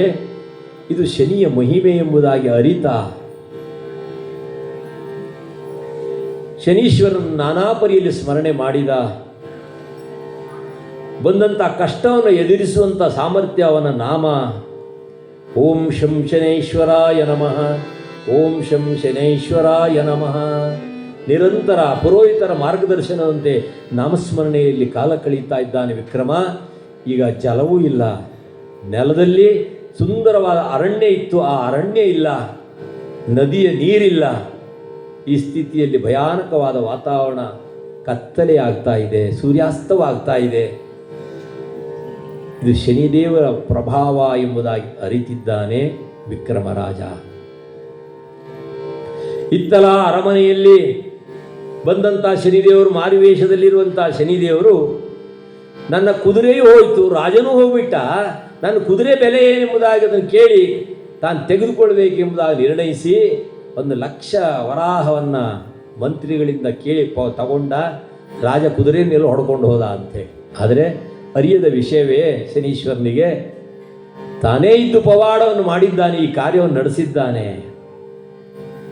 ಶನೀಶ್ವರನ ಇಚ್ಛೆಯಂತೆ ಇತ್ತಲ ವಿಕ್ರಮನಿಗೆ ಆ ಕುದುರೆಯಿಂದ ಇಳಿದಾಕ್ಷಣ ಕುದುರೆಯೂ ಇಲ್ಲ, ಜಲವೂ ಇಲ್ಲ, ನದಿಯೂ ಇಲ್ಲ, ಅರಣ್ಯವೂ ಇಲ್ಲ, ಕತ್ತಲೆ ಆಗಿಬಿಟ್ಟಿದೆ. ಕಾಕ ಗೂಕ ಜಬ್ಬೂಕಾದಿಗಳ ಕೇಕೇನಾದ ಭಯಾನಕವಾದಂಥ ಆ ಕೂಗನ್ನು ಕೇಳಿ ಆ ರಾತ್ರಿ ಅಲ್ಲೇ ಕಳೆಯುತ್ತಾನೆ. ಶನೀಶ್ವರನನ್ನು ಸ್ಮರಣೆ ಮಾಡ್ತಾ, ನನ್ನ ಅಪರಾಧವನ್ನು ಕ್ಷಮಿಸುವುದಾಗಿ, ಕ್ಷಮಿಸು, ರಕ್ಷಿಸೋ, ಅನುಗ್ರಹಿಸೋ, ಉದ್ಧರಿಸೋ ಎಂಬುದಾಗಿ ಪರಿಪರಿಯಲ್ಲಿ ಪ್ರಾರ್ಥನೆ ಮಾಡ್ತಾ ವಿಕ್ರಮಾದಿತ್ಯ ಆ ರಾತ್ರಿಯನ್ನು ಕಳೆಯುತ್ತಾನೆ. ಪ್ರಾತಃ ಕಾಲ, ಬ್ರಾಹ್ಮಿ ಮುಹೂರ್ತ, ಎತ್ತ ಹೋಗೋದು. ಪೂರ್ವಭಾವಿಯಾಗಿಯೇ ಈ ಪರೀಕ್ಷೆಗೆ ಶನಿದೇವರು ಸಿದ್ಧತೆ ಮಾಡಿದ್ದ. ಆ ನಿಮಿತ್ತವಾಗಿ ಮಾರ್ಗವನ್ನು ಮಾಡಿದ್ದಾನೆ. ಅಲ್ಲಿಂದ ತಾಮಿಲಿಂದ ಎಂಬ ಪಟ್ಟಣಕ್ಕೆ ಬರ್ತಾನೆ ವಿಕ್ರಮಾದಿತ್ಯ. ಆ ಊರಿನಲ್ಲಿ ಬರ್ತಾನೆ. ಶ್ರೀಪತಿ ಎಂಬ ವ್ಯಾಪಾರಸ್ಥನ ಅಂಗಡಿಯ ಬಾಗಿಲಲ್ಲಿ ಕೂತ. ರಾತ್ರಿ ಇಡೀ ನಿದ್ದೆ ಇಲ್ಲ, ನಾನಾ ಪರಿಯ ಶ್ರಮವಾಗಿದೆ. ಅಷ್ಟೇ ಅಲ್ಲ, ವಿಕ್ರಮನ ಪರೀಕ್ಷೆಯ ಕಾಲ ಇದು. ಶನಿದೇವರು ಇರಿದು ತರೆದು ಅರೆದು ಕೊರೆದು ಮುರಿದು ನೋಡ್ತಾನೆ, ಪರೀಕ್ಷೆ ಮಾಡ್ತಾನೆ ತನ್ನ ಭಕ್ತರನ್ನ. ಅಂಥ ಒಂದು ಕಾಲ ಈಗ ವಿಕ್ರಮನಿಗೆ ಬಂದಿದೆ. ಶ್ರೀಪತಿಯ ಅಂಗಳದ ಕಟ್ಟೆ ಮೇಲೆ ಕೂತರೆ ಆ ಅಂಗಡಿಯಲ್ಲಿ ಆತನಿಗೆ ವ್ಯಾಪಾರ ಒಂದಕ್ಕೆರಡು ಆಯಿತು. ಇದು ಅವನ ಮಹಿಮೆ, ಶನೀಶ್ವರನ ಮಹಿಮೆ ಅಲ್ವೇ? ಕಾಲ್ಗುಣ, ಯಾರ್ದೋ ಕಾಲ್ಗುಣದಿಂದ ಇವತ್ತು ನನ್ನ ವ್ಯಾಪಾರ ಬಹಳ ವೈಭವ ಆಯಿತು ಎಂಬುದಾಗಿ ಅರಿತಂತಹ ಶ್ರೀಪತಿ ವೈಶ್ಯ ಹೊರಗೆ ನೋಡ್ತಾನೆ. ಸುಂದರ ತೇಜಸ್ಸುಳ್ಳ ತರುಣ ವಿಕ್ರಮಾದಿತ್ಯ ಕೂತದ್ದನ್ನು ನೋಡಿದ ಇವನ ಕಾಲ್ಗುಣದಿಂದಲೇ ನನ್ನ ವ್ಯಾಪಾರ ಇವತ್ತು ಬಹಳ ವೈಭವವಾಗಿ ನಡೆಯುತ್ತಾ ಇದೆ ಅಂದುಕೊಂಡ. ಹೌದು, ಕೆಲವರು ಕಾಲ್ಗುಣದಿಂದ ಆಗೋದು ಹೌದು. ಒಬ್ಬ ಮಿತ್ರ ಇದ್ದ, ಅವನಿಗೆ ಮೊದಲನೇ ಹೆಂಡತಿ ಮಕ್ಕಳಾಗಲಿಲ್ಲ, ಹಾಗಾಗಿ ಇನ್ನೊಂದು ಮದುವೆಯಾದ. ಆ ಮದುವೆಯಾದ ಕ್ಷಣ ಇವಳಲ್ಲೂ ಮಕ್ಕಳಾಯಿತು, ಅವಳಲ್ಲೂ ಮಕ್ಕಳಾಯಿತು. ಇಲ್ಲ, ಅವಳ ಕಾಲ್ಗುಣವೇ ಆಗಿದೆ ಅಂತಂದರು. ಜಾತಕದ ಜ್ಯೋತಿಷ್ಯದ ಭಟ್ಟರು ಹೇಳಿದ್ರಂತೆ, ಅವ್ರ ಕಾಲ್ಗುಣವೇ ಆಗಿದೆ, ಎರಡನೇ ಮದುವೆ ಆದಮೇಲೆ ಅವಳಿಗೂ ಮಕ್ಕಳಾಗ್ತಾಳೆ, ಇವರಿಗೂ ಮಕ್ಕಳಾಗ್ತಾರೆ. ಇದು ಕಾಲ್ಗುಣವೇ ಅಲ್ವೇ? ಹಾಗೆ ಈತನ ಶ್ರೀಪತಿಯ ಆ ವ್ಯಾಪಾರಸ್ಥನ ಅಂಗಳಕ್ಕೆ ಬಂದು ಕೂತಿದ್ದಾನೆ ವಿಕ್ರಮಾದಿತ್ಯ. ಅವನ ವ್ಯಾಪಾರ ಅತಿ ವೈಭವವಾಗಿಬಿಡ್ತು. ಒಂದಕ್ಕೆರಡು ವ್ಯಾಪಾರ ಆಯ್ತು ಎಂಬುದಾಗಿ ಸಂತಸದಿಂದ ಯೋಚನೆ ಮಾಡಿದ. ಇವನಿಗೊಂದು ವ್ಯವಸ್ಥಿತವಾದಂಥ ಸತ್ಕಾರ ಮಾಡಬೇಕು. ನನಗೊಬ್ಬಳೇ ಮಗಳು ಲೋಲಿಕೆ ಎಂಬ ಆಕೆ ಯಾರು ಕಂಡ್ರೂ ಬೇಡ ಅಂತಾಳೆ. ಆದರೆ ಈತನ ರೂಪವನ್ನು ಕಂಡು ಇವನೇ ಯೋಗ್ಯನಾದ ಪತಿ ಎಂಬುದಾಗಿ ಅಪ್ಪ ಯೋಚಿಸಿದ.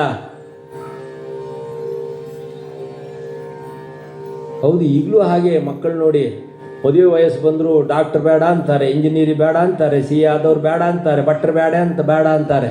ಡಾಕ್ಟರ್ ಭಟ್ಟ ಆದ್ರೆ ನಡೀತದೋ? ಬಟ್ ಡಾಕ್ಟರ್ ಆದ್ರೆ ನಡೀತದೋ? ಆದ್ರೆ ಆಗ್ಬೋದು ಅಂತಾರೆ ಅಲ್ವೇ? ಬರೇ ಭಟ್ರಾದ್ರೆ ಬೇಡ ಅಂತಾರೆ. ಇಂಥ ಒಂದು ವಾತಾವರಣ ಉಂಟು. ಹಾಗೆ ಲೋಲಿಕೆ ಪ್ರಾಯ ಪ್ರಬುದ್ಧಳಾದರೂ ಸಹ ಯಾರು ತೋರಿಸಿದ್ರು ಇವ್ರು ಬೇಡ ಅಂತಾಳೆ. ಆ ನಿಮಿತ್ತವಾಗಿ ವಿಕ್ರಮಾದಿತ್ಯ ತಾನೇ ಬಂದಿದ್ದಾನಲ್ಲ ಸುಂದರವಾದ ಗಂಡು, ಇವನೇ ಯೋಗ್ಯನಾದ ವರ ಎಂಬುದಾಗಿ ನಿರ್ಣಯಿಸಿ ಇವನ ಕಾಲ್ಗುಣದಿಂದ ನನ್ನ ವ್ಯಾಪಾರ ಬಹಳ ಸುಂದರವಾಗಿ ವೈಭವವಾಗಿದೆ ಎಂಬುದಾಗಿ ಆ ದಿವಸ ವಿಕ್ರಮನನ್ನು ತನ್ನ ಮನೆ ಕರೆತರ್ತಾನೆ. ಶ್ರೀಪತಿ ವ್ಯಾಪಾರಿ ಮನೆಯಲ್ಲಿ ಸುಗ್ರಾಸ ಭೋಜನವನ್ನು ಉಣಿಸ್ತಾನೆ. ಆ ರಾತ್ರಿ ಅಲಂಕಾರ ಮಾಡಿದ ಗ್ರಹದಲ್ಲಿ ಏಕಾಂತದಲ್ಲಿ ಲೋಲಿಕೆಯನ್ನು ಕಳಿಸಿ ಈತ ನಿನಗೆ ಪತಿ ಯೋಗ್ಯನೋ ಎಂಬುದಾಗಿ ಅರಿತು ಮುಂದೆ ಯೋಚನೆ ಮಾಡೋಣ ಎಂಬುದಾಗಿ ಮಗಳಿಗೆ ಹೇಳಿದ. ಅಪ್ಪ, ನಾನು ಮಾತಿನಲ್ಲಿ ಆತನನ್ನು ಪರೀಕ್ಷೆ ಮಾಡಿ ಆಮೇಲೆ ವಿಚಾರ ತಿಳಿಸ್ತೀನಿ ಅನ್ನಲು. ಆದರೆ ಆ ರಾತ್ರಿ ಶನೀಶ್ವರನ ಪ್ರಭಾವದಿಂದ ಮನೆಯನ್ನೆಲ್ಲ ಏಕಾಂತದಲ್ಲಿ ಅಲಂಕರಿಸಿ ಸುಗ್ರಾಸ ಭೋಜನವನ್ನು ವಿಕ್ರಮನಿಗೆ ಇತ್ತು. ಶಯಾಸನ ಅಂದರೆ ಉತ್ತಮವಾದಂಥ ಮಲಗುವ ಕೋಣೆಯನ್ನು ಸಿದ್ಧ ಮಾಡಿ ಮಲಗುವಂಥ ವ್ಯವಸ್ಥೆಯಲ್ಲಿ ಹಾಸಿಗೆಯನ್ನೆಲ್ಲ ಸಿದ್ಧ ಮಾಡಿದ್ದಾರೆ. ಆದರೆ ವಿಕ್ರಮ ಯೋಚನೆ ಮಾಡಿದ, ಇದು ಶನಿದೇವರ ಪ್ರಭಾವ, ಮುಂದೇನಿದೆಯೋ ಕಠಿಣ. ಹೀಗೊಂದು ಅದಕ್ಕೆ ಮನಸ್ಸನ್ನು ಒಪ್ಪಿಸಿಲ್ಲ. ಶನೀಶ್ವರನ ಮನದಲ್ಲಿ ಸ್ಮರಣೆ ಮಾಡ್ತಾ ನನ್ನನ್ನು ರಕ್ಷಿಸೋ, ಓಂ ಶಂ ಶನೇಶ್ವರಾಯ ನಮಃ, ಓಂ ಶಂ ಶನೇಶ್ವರಾಯ ನಮಃ ಎಂಬುದಾಗಿ ನಿರಂತರ ಅವನ ನಾಮವನ್ನು ಸ್ಮರಣೆ ಮಾಡ್ತಾ ಕಾಲ ಕಳೆಯುವಂಥ ವಿಕ್ರಮಾದಿತ್ಯ ಯೋಚನೆ ಮಾಡಿದ.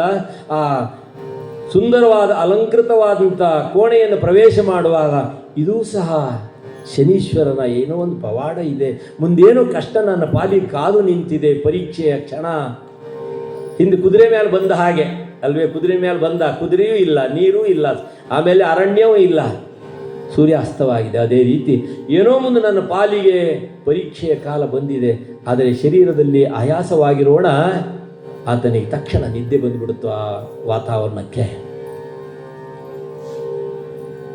ಲೋಲಿಕೆ ಅಲಂಕಾರ ಮಾಡ್ಕೊಂಡು ಬರ್ತಾಳೆ. ಶ್ರೀಪತಿಯ ಮಗಳು ಅಲಂಕಾರ ಮಾಡಿಕೊಂಡು ಪನ್ನೀರನ್ನು ಪ್ರೋಕ್ಷಣೆ ಮಾಡಿದರೆ ಅವನಿಗೆ ಪ್ರಜ್ಞೆ ಇಲ್ಲ, ಅಷ್ಟೊಂದು ನಿದ್ದೆ, ಗಾಢವಾದ ನಿದ್ದೆ. ಮಧ್ಯರಾತ್ರಿಯ ಸಮಯದಲ್ಲಿ ವಿಕ್ರಮಾದಿತ್ಯನಿಗೆ ಎಚ್ಚರವಾಯಿತು. ಎಚ್ಚರವಾಗಿ ನೋಡಿದರೆ ಆಕೆ ಏನು ಮಾಡಲಿ, ತನ್ನ ಆಭರಣ ಯಾಕೆ ಮಲಗುವ ಹಾಕೊಳ್ಳೋದು ಅಂತ ಅದನ್ನು ಹಂಸ ಚಿತ್ರವುಳ್ಳಂಥ ಗಿಳಿಗುಟ್ಟಕ್ಕೆ ಹಾಕಿಟ್ಟಿದ್ಲು ತನ್ನ ಆಭರಣವನ್ನೆಲ್ಲ. ಶನೀಶ್ವರನ ಸಂಕಲ್ಪದಂತೆ ಮಧ್ಯರಾತ್ರಿ ಈತ ಎಚ್ಚೆತ್ತ ಸಮಯದಲ್ಲಿ ಆಕೆ ಮಲಗಿರೋದನ್ನು ನೋಡಿದ. ಅದೇ ಸಮಯದಲ್ಲಿ ಆ ಹಂಸ ಚಿತ್ರವುಳ್ಳಂಥ ಗಿಳಿಗುಟ್ಟದಲ್ಲಿ ಆಭರಣ ಇತ್ತಲ್ಲ, ಅದನ್ನು ಜೀವಿತವಾದಂಥ ಪಕ್ಷಿ ಸ್ವೀಕಾರ ಮಾಡುವಂತೆ ಎಲ್ಲ ಆಭರಣವನ್ನು ಸ್ವೀಕಾರ ಮಾಡೋದನ್ನು ಈತ ನೋಡ್ತಾನೆ. ಇದು ಶನೀಶ್ವರನ ಪವಾಡ. ಮುಂದೇನು ಕಾದಿದೆಯೋ ನನ್ನ ಪಾಲಿಗೆ, ಹೀಗೊಂದು ಆ ವಿಕ್ರಮಾದಿತ್ಯ ಯೋಚನೆ ಮಾಡ್ತಾನೆ. ಹಂಸ ಪಕ್ಷಿ ಆ ಹಾರವನ್ನೆಲ್ಲ ನುಂಗಿಬಿಟ್ಟಿದೆ. ಬೆಳಕು ಹರಿದಿದೆ. ಲೋಲಿಕೆ ಎದ್ದು ನೋಡ್ತಾಳೆ, ತಾನು ಅಲಂಕಾರವನ್ನು ತೆಗೆದಿಟ್ಟಂತಹ ಹಂಸಗೂಟವನ್ನು ನೋಡ್ತಾಳೆ, ಅಲ್ಲಿ ಆಭರಣ ಇಲ್ಲ, ಮತ್ತಾರಿಲ್ಲ, ಇಲ್ಲಿ ಮಲಗಿದವರು ಯಾರಿಲ್ಲ. ಹಾಗಂದು ಇಬ್ಬರೂ ಸಹ ಅಲ್ಲಿ ಇರೋದೇ ಅವರಿಬ್ಬರು ಮಲಗಿರೋದು. ಆಕೆ ಈತನ ಮೇಲೆ ಸಂಶಯ ಪಡ್ತಾಳೆ, ಇವನೇ ನನ್ನ ಹಾರವನ್ನು ಕದ್ದಿದ್ದಾನೆ, ಮತ್ತಾರಿಲ್ಲ ಇಲ್ಲಿ. ಈ ಒಂದು ಆತನನ್ನು ಕೇಳಿದ್ಲು, ಈ ಗೂಟಕ್ಕೆ ಹಾಕಿರುವಂತಹ ಹಾರವನ್ನು ಕದ್ದಿರುವೆಯಾ? ಇಲ್ಲ, ನಾನು ಕದ್ದಿಲ್ಲ. ಆದರೆ ಮಧ್ಯರಾತ್ರಿಯ ಸಮಯದಲ್ಲಿ ನಾನು ಎದ್ದಾಗ, ಎಚ್ಚರ ಆದಾಗ ಆ ಹಂಸ ಪಕ್ಷಿ ಆ ಮುತ್ತಿನ ಹಾರವನ್ನು ಸ್ವೀಕಾರ ಮಾಡುವುದನ್ನು ನೋಡಿದ್ದೇನೆ. ನನಗೆ ಗ್ರಹಗಳ ಬಲ ಇಲ್ಲವಾದ ಕಾರಣ, ಗ್ರಹ ದೋಷಗಳು ಇರುವ ಕಾರಣ ಈ ಶಿಕ್ಷೆ ನನ್ನ ಪಾಲಿಗೆ ಪ್ರಾಪ್ತಿ ಇದೆ ಎಂಬುದಾಗಿ ಅರಿತಂತಹ ವಿಕ್ರಮಾದಿತ್ಯ ಇದನ್ನು ಹೇಳಿದರೆ ಯಾರು ನಂಬ್ತಾರೆ? ಏನು ಪವಾಡವೇ ಇದು ಎಂಬುದಾಗಿ ಆಕೆ ಗದರಿಸ್ತಾಳೆ. ನಿನ್ನಲ್ಲೇ ಉಂಟು ಆಹಾರ ಎಂಬುದಾಗಿ ಮತ್ತೆ ಮತ್ತೆ ಆ ಹಾರವನ್ನು ಕೊಡೆಂಬುದಾಗಿ. ನಾನು ಕದ್ದಿಲ್ವಲ್ಲ ಹಾರವನ್ನು. ವಾರ್ತೆಯನ್ನು ಮುಟ್ಟಿಸಿದಳು, ನಾನು ಗೂಟಕ್ಕೆ ಹಾಕಿದಂಥ ಹಾರ ಉಳಿದಿಲ್ಲ, ಈತನೇ ಕದ್ದಿದ್ದಾನೆ, ಅಪರಿಚಿತ ವ್ಯಕ್ತಿ ಒಂದು ಕದ್ದಿದ್ದಾನೆ ಎಂಬುದಾಗಿ ತಿಳಿಯುತ್ತಲೇ ತಂದೆ ಶ್ರೀಪತಿ ಆಳುಗಳನ್ನೆಲ್ಲ ಕರೆಸಿದ. ನಾನಾ ಪರಿಯಲ್ಲಿ ಹೆಡಗುರಿ ಹೊಡೆಯುತ್ತಾನೆ. ಇದು ಶನೀಶ್ವರ ಕೊಡುವಂಥ ಶಿಕ್ಷೆ. ಹೀಗಂದು ಮನಸ್ಸಿನ ನಿರ್ಣಯಿಸಿದ ವಿಕ್ರಮಾದಿತ್ಯ ನಾನಾ ಪರಿಯಲ್ಲಿ ಭಿನ್ನ ಮಾಡಿಕೊಂಡ. ನಾನು ಹಾರವನ್ನು ಕದ್ದಿಲ್ಲ, ನನ್ನಲ್ಲಿದ್ದರೆ ನಾನು ಕೊಡೋದಿಲ್ವೇ? ಹೀಗೊಂದು ನಾನಾ ಪರಿಯಲ್ಲಿ ಪ್ರಾರ್ಥನೆ ಮಾಡಿಕೊಂಡ. ಆದರೆ ಪರಿಣಾಮವಾಗಲಿಲ್ಲ. ಆಗಲೇ ಶ್ರೀಪತಿ ಶೆಟ್ಟಿ ತಾನು ಆತನನ್ನು ತೆಗೆದುಕೊಂಡು ಆ ಊರಿನ ಹಿರಿಯರಾದಂಥ ರಾಜನಾದ ಚಂದ್ರಸೇನನ ಬಳಿ ಕರೆತಂತ. ರಾಜ ಚಂದ್ರಸೇನ ನಾನಾ ಪರಿಯಲ್ಲಿ ಕೇಳಿದ, ಆಕೆ ಹಾರವನ್ನು ಕೊಟ್ಟು ಬಿಡು ಸ್ವಾಮಿ, ನನ್ನನ್ನು ಕ್ಷಮಿಸಿ, ನಾನು ಹಾರ ಕದ್ದವನಲ್ಲ, ನನಗೆ ಗ್ರಹದೋಷ ಇರೋಣವಾದ್ದರಿಂದ ಹಂಸ ಪಕ್ಷಿ ಹಾರವನ್ನು ತಿಂದಿದ್ದನ್ನು ನಾನು ನೋಡಿದ್ದೇನೆ. ಹೀಗಂದು ಹೇಳಿದರೆ ಯಾರು ಕೇಳೋರಿಲ್ಲ. ಯಾಕಂದರೆ ಪರಿಸ್ಥಿತಿ ಆತನಿಗೆ ಈಗ ಶನೀಶ್ವರನ ಮೂಲಕವಾಗಿ ನಡೆಯುವಂಥ ಈ ಕ್ರಿಯೆ ಆಗಿರೋಣವಾದ್ದರಿಂದ ಚಂದ್ರಸೇನ ಆಜ್ಞೆ ಮಾಡಿದ. ಆತನ ಕೈ ಕಾಲು ಎರಡನ್ನು ಕರೆದು ಊರ ಹೊರಗೆ ಎಸೆದು ಬಿಡಿ ಅಂತ ಆಜ್ಞೆ ಮಾಡಿಬಿಟ್ಟ. ರಾಜಭಟರು ಕ್ಷಣವೂ ಯೋಚನೆ ಮಾಡಲಿಲ್ಲ. ಪರಿಪರಿಯಲ್ಲಿ ಪ್ರಾರ್ಥನೆ ಮಾಡಿದ ಶನೀಶ್ವರನನ್ನ ವಿಕ್ರಮಾದಿತ್ಯ, ಸ್ವಾಮಿ ಎಂಥ ಶಿಕ್ಷೆಗೆ ನನ್ನನ್ನು ಗುರಿ ಮಾಡಿದೆಪ್ಪ. ಪರಿಪರಿಯಲ್ಲಿ ಪ್ರಾರ್ಥನೆ ಮಾಡಿದರೆ ಆ ಚಂದ್ರಸೇನ ಆಜ್ಞೆಯಂತೆ ವಿಕ್ರಮಾದಿತ್ಯನ ಕಾಲು ಮತ್ತು ಕೈಯನ್ನು ಕಡಿದು ಊರ ಹೊರಗೆ ಎಸೆದೇ ಬಿಟ್ಟರು. ವಿಕ್ರಮಾದಿತ್ಯನಿಗೆ ಸಹಿಸಲಿಕ್ಕೆ ಅಸಾಧ್ಯವಾಯಿತು. ತಿಂಗಳು 1-2 ಉರುಳಿದೆ, ಯಾರು ಅನ್ನ ಕೊಡುವವರಿಲ್ಲ, ಆಹಾರ ಕೊಡುವವರಿಲ್ಲ. ಇದು ಶನೀಶ್ವರನ ಪ್ರಭಾವ ಎಂಬುದಾಗಿ ಅರಿತಂತಹ ವಿಕ್ರಮ ಪರಿಪರಿಯಲ್ಲಿ ಸ್ಮರಣೆ ಮಾಡ್ತಾ ಇದ್ದೇನೆ. ವರ್ಷಗಳು ಉರುಳುತ್ತಾ ಇವೆ. ಶಿಕ್ಷೆ ಕೊಡುವವನು ಅವನೇ, ರಕ್ಷೆ ಕೊಡುವವನು ಅವನೇ. ಹೀಗೊಂದು ಸ್ಮರಣೆ ಮಾಡುವಂತಹ ಕಾಲ, ಪರಿವರ್ತನೆಯ ಸಮಯ ಬಂದಿದೆ. ಚಂದ್ರಸೇನನ ಅರಮನೆಯ ಊರು ಗಂಡನ ಮನೆ. ಆಕೆಗೆ ಒಬ್ಬ ಸ್ತ್ರೀಯೋರ್ವಳು. ಉಜ್ಜಯಿನಿ ಆಕೆ ತವರು ಮನೆ. ತವರು ಮನೆಯಿಂದ ತನ್ನ ಗಂಡನ ಮನೆಗೆ ಬರುವಂತಹ ಸಮಯ, ದಾರಿಯ ಅಂಚಿನಲ್ಲಿ ವಿಕ್ರಮಾದಿತ್ಯ ಈ ಸ್ಥಿತಿಯಲ್ಲಿ ಇರೋದನ್ನು ನೋಡ್ತಾಳೆ. ಅಲ್ಲಿ ರಾಜ ಇಲ್ಲ ಅನ್ನೋದನ್ನು ಅರಿತಂತ ಈಕೆ ವಿಕ್ರಮನನ್ನು ಕಂಡ್ಲು. ತನ್ನ ಆ ಗಾಡಿಯಿಂದ ಕೆಳಗಿಳಿದು ವಿಕ್ರಮನ ಚರಣಕ್ಕೆ ವಂದಿಸ್ತಾಳೆ. ಸ್ವಾಮಿ, ನಿಮಗೆ ಈ ಸ್ಥಿತಿ ಆಗಲಿಕ್ಕೆ ಏನು ಕಾರಣ? ನಾನು ತವರಿಂದ ಬಂದೆ, ಉಜ್ಜಯಿನಿಯಿಂದ ಬಂದೆ. ಆಗ ರಾಜ ಕೇಳಿದ ವಿಕ್ರಮಾದಿತ್ಯ, ಉಜ್ಜಯಿನಿಯ ಪುರದ ಪ್ರಜೆಗಳೆಲ್ಲ ಯೋಗ್ಯವಾಗಿ ಆರೋಗ್ಯವಾಗಿದ್ದಾರೆ, ಎಲ್ಲ ಕ್ಷೇಮವಾಗಿದ್ದಾರೆ, ನಿಮಗೆ ಈ ಸ್ಥಿತಿ ಬರಲಿಕ್ಕೆ ಏನು ಕಾರಣ? ಗ್ರಹದೋಷದ ಕಾರಣ ಇರೋಣವಾದ್ದರಿಂದ ಗಹನ ಕರ್ಮಣೋಗತಿ ಅಂತ. ಆ ನಿಮಿತ್ತವಾಗಿ ನಾನಿದನ್ನು ಅನುಭವಿಸ್ತಾ ಇದ್ದೀನಿ. ನಡೆದ ಘಟನೆಯನ್ನೆಲ್ಲ ವರ್ಣನೆ ಮಾಡ್ತಾನೆ ರಾಜ ವಿಕ್ರಮ. ಆಗಲೇ ಆಕೆ ಆತನ ತನ್ನ ಬಂಡಿಯಲ್ಲಿ ಕುಳ್ಳಿರಿಸಿಕೊಳ್ತಾಳೆ ರಾಜನನ್ನು. ತನ್ನ ಮನೆ ಕರೆತರ್ತಾಳೆ. ಆಕೆ ಗಾಣಗಿತ್ತಿ, ಎಣ್ಣೆ ಗಾಣವನ್ನು ನಡೆಸುವಂಥ ಕುಟುಂಬ ಅದು. ಆ ಸೊಸೆ ಈತನನ್ನು ಕರೆತಂದು ಮನೆಗೆ ತರುವಾಗಲೇ, ವಿಕ್ರಮಾದಿತ್ಯನ ಕರೆತರುವಾಗಲೇ ಮಾವ ಭಯಪಟ್ಟ. ರಾಜಶಿಕ್ಷೆಯಿಂದ ಕಳ್ಳನನ್ನು ಕಡಿದು ಹಾಕಿದ್ರು, ಕಾಲು ಕಡಿದು ಕೈ ಕಡಿದು ಎಸೆದಿದ್ರು. ರಾಜ ನಮಗೆ ಶಿಕ್ಷೆ ಮಾಡ್ಯಾನು ಎಂಬುದಾಗಿ ಅವಸರವಾಗಿ ಈಕೆಯ ಮಾವ ಓಡೋಡಿ ಹೋಗಿ ಚಂದ್ರರಾಜನಲ್ಲಿ ಕೇಳಿದನಂತೆ. ಊರ ಹೊರವಲಯದಲ್ಲಿ ಕೈ ಕಾಲು ಕತ್ತರಿಸುವಂತಹ ಬಿದ್ದಂತಹ ಕಳ್ಳನನ್ನು ಪೋಷಣೆ ಮಾಡುವಂತಹ ಅವಕಾಶ ಕೇಳ್ತಾನೆ. ಆಗಲೇ ಶನಿದೇವರು ಪರಿವರ್ತನೆಗೆ ಚಂದ್ರಸೇನನಿಗೆ ಮಾರ್ಗದರ್ಶನ ಮಾಡಿದ್ದಾನೆ. ಆತನಿಗೆ ಅನ್ನ ನೀರು ಕೊಟ್ಟು ವಸ್ತ್ರ ವಸನವನ್ನೆಲ್ಲ ಇಟ್ಟು ಅವನನ್ನು ರಕ್ಷಣೆ ಮಾಡಿ ಎಂಬುದಾಗಿ ಚಂದ್ರಸೇನ ಪ್ರೇರಣೆ ಮಾಡಿದ. ಇದಕ್ಕೆ ಕಾರಣ ಶನಿದೇವರ ದಿವ್ಯವಾದಂಥ ಅನುಗ್ರಹ. ಬುದ್ಧಿ ಪರಿವರ್ತನೆ ಮಾಡಿದ ಚಂದ್ರಸೇನನೇ ಶಿಕ್ಷೆ ಕೊಟ್ಟವ, ಅದಕ್ಕೆ ಪರಿಪರಿಯಾಗಿ ಅವನಿಗೆ ರಕ್ಷಣೆಯನ್ನು ಕೊಡುವುದಕ್ಕಾಗೂ ಪ್ರೇರಣೆ ಮಾಡಿದ ಅಂತಂದರೆ ಶನಿದೇವರು ಮಾರ್ಗದರ್ಶನ ಮಾಡಿದ್ದಾನೆ. ಆಗಲೇ ಇತ್ತಲ್ಲ, ವರುಷ ಎರಡಲ್ಲ 5 ವರ್ಷಗಳು ಉರುಳಿದವು. ಗಾಣಿಗರ ಮನೆಯಲ್ಲಿ ಗಾಣ ಹೊಡೆಯುವ ಕೆಲಸವನ್ನು ವಿಕ್ರಮಾದಿತ್ಯ ನಡೆಸ್ತಾ ಇದ್ದ. ಆದರೆ ಒಂದು ಮಾತನ್ನು ಕೇಳಿಕೊಂಡಿದ್ದ, ನಾನು ವಿಕ್ರಮಾದಿತ್ಯ ಅನ್ನುವ ಪರಿಚಯವನ್ನು ಪ್ರಪಂಚಕ್ಕೆ ಮುಟ್ಟಿಸಬೇಡಿ ಎಂಬುದಾಗಿ. ವರ್ಷಗಳು ಉರುಳುತ್ತಾ ಇವೆ. 7 ವರ್ಷ ಉರುಳಿದೆ. 7.5 ಇರೋದು ಅಲ್ಲವೇ? ಶನಿದೇವರ ಪ್ರಭಾವ ಇರೋದು 7.5. 7.5 ವರ್ಷ ಮುಗಿಯುತ್ತಿರುವಂತೆ ಗಾಣಿಗನ ಆ ಗಾಣ ಹೊಡೆಯುವ ಕೆಲಸದಲ್ಲಿರುವಂಥ ಸಮಯದಲ್ಲಿ, ಸಂಧ್ಯಾ ಸಮಯದಲ್ಲಿ ವಿಕ್ರಮ ಸುಂದರವಾದ ದೀಪಕ ರಾಗವನ್ನು ಹಾಡಿದನಂತೆ.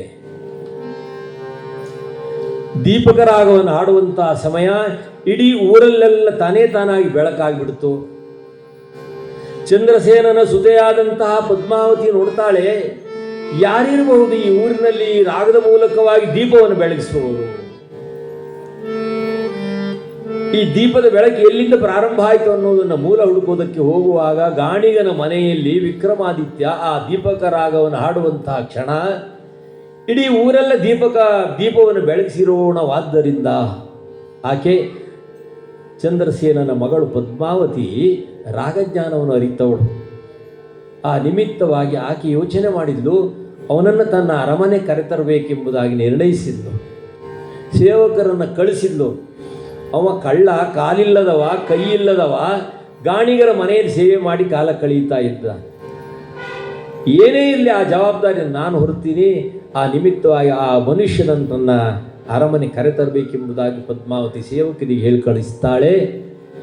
ಅಂತೆಯೇ ವಿಕ್ರಮಾದಿತ್ಯನನ್ನು ಕರೆತರ್ತಾಳೆ.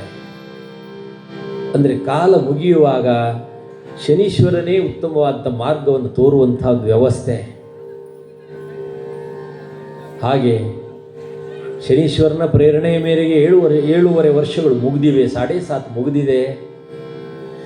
ಆ ರಾತ್ರಿಯಲ್ಲಿ ಪದ್ಮಾವತಿಯ ಆ ಅರಮನೆಯಲ್ಲಿ ಸುಂದರವಾದ ರಾಗಗಳ ಮೂಲಕವಾಗಿ ಗಾಯನವನ್ನು ಮಾಡಿದಂಥ ಈತನ ಸ್ಥಿತಿಯನ್ನು ಅರಿತು, ಉತ್ತಮವಾದ ರಾಗವನ್ನು ಅರಿತಿರುವವರು ನೀವೆಂಬುದಾಗಿ ಪದ್ಮಾವತಿ ಆ ರಾತ್ರಿ ತನ್ನ ಅರಮನೆಯಲ್ಲಿ ಉಳಿಸಿಕೊಳ್ಳುತ್ತಾಳೆ. 7.5 ವರ್ಷ ಮುಗಿದಿದೆ. ತಾನು ಯಾವಾಗ ಉಜ್ಜಯಿನಿಯನ್ನು ನೋಡ್ತೇನೋ ಅನ್ನುವಂಥ ಆತುರತೆ ವಿಕ್ರಮನಿಗೆ. ಆ ರಾತ್ರಿಯಲ್ಲಿ ಶನೀಶ್ವರನು ನಾನಾ ಪರಿಯಲ್ಲಿ ಪ್ರಾರ್ಥನೆ ಮಾಡ್ತಾನೆ. ಎಂದಿಗೆ ಈ ಬಂಧನ ಮುಕ್ತವಾಗ್ತದೋ ಎಂಬುದಾಗಿ ಪ್ರಾರ್ಥನೆ ಮಾಡುವಂಥ ಸಮಯ ಆಗ ಶನಿದೇವರ ಪ್ರಾಕಟ್ಯವಾಯಿತಂತೆ. ಶನಿದೇವರ ಪ್ರಾಕಟ್ಯವಾಗಿ, ಅಯ್ಯ ಈಗಲಾದರೂ ನನ್ನ ಮಹಿಮೆ ನಿನಗೆ ಅರಿವಾಯಿತೆ. ಅಂದು ತುಂಬಿದ ಸಭೆಯಲ್ಲಿ ನನ್ನನ್ನು ನಾನಾ ಪರಿಯಲ್ಲಿ ನಿಂದೆ ಮಾಡಿದ್ದೀಯಲ್ಲ, ಆ ನಿಮಿತ್ತವಾಗಿ ಇಂದಾದರೂ ನನ್ನ ಮಹಿಮೆ, ನನ್ನ ಶಕ್ತಿಯ ಅರಿವು ನಿನಗಾಯಿತೆ ಎಂಬುದಾಗಿ ತಿಳಿಯುತ್ತಲೇ ಕಾಲಿಲ್ಲದ ವಿಕ್ರಮ ಏಳಲಿಕ್ಕೆ ಅಸಾಧ್ಯವಿದ್ದರೂ ಸಹ ಆ ದಿವ್ಯವಾದಂಥ ಶನೀಶ್ವರನ ರೂಪವನ್ನು ಕಂಡು ವಂದಿಸೋದಕ್ಕೋಸ್ಕರವಾಗಿ ಎದ್ದು ಹೊರಟ್ರೆ ಕಾಲಿಲ್ಲದವ ಉರುಳಿ ಬಿದ್ದ ಶನೀಶ್ವರನ ಪಾದಕ್ಕೆ.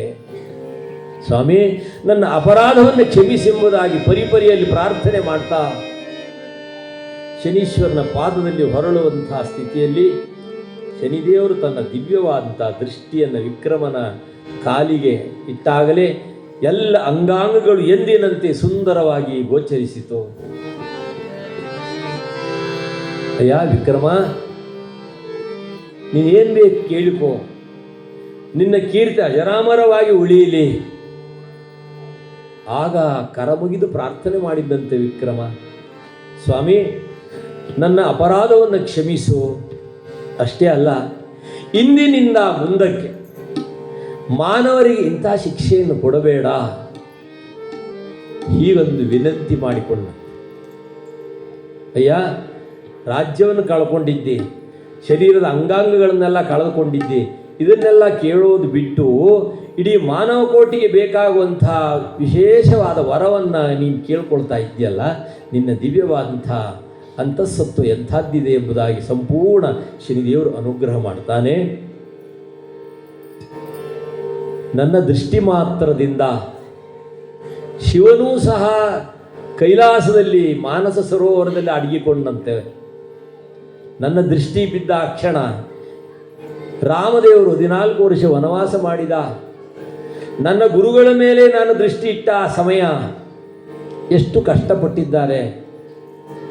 ಪಾಂಡವರು 12 ವರ್ಷ ವನವಾಸ, 1 ವರ್ಷ ಅಜ್ಞಾತವಾಸ, ಶ್ರೀಕೃಷ್ಣ ಶಮಂತಕಮಣಿಯ ಅಪವಾದ, ಇವೆಲ್ಲವೂ ನನ್ನ ದೃಷ್ಟಿ ಮಾತ್ರದಿಂದ. ಆದ್ದರಿಂದ ಮಾನವ ಕೋಟಿಗೆ ನೀನು ಬೇಡಿಕೊಂಡಿಯಲ್ಲ, ಇಂತಹ ಕಷ್ಟವನ್ನು ಕೊಡಬೇಡ ಎಂಬುದಾಗಿ.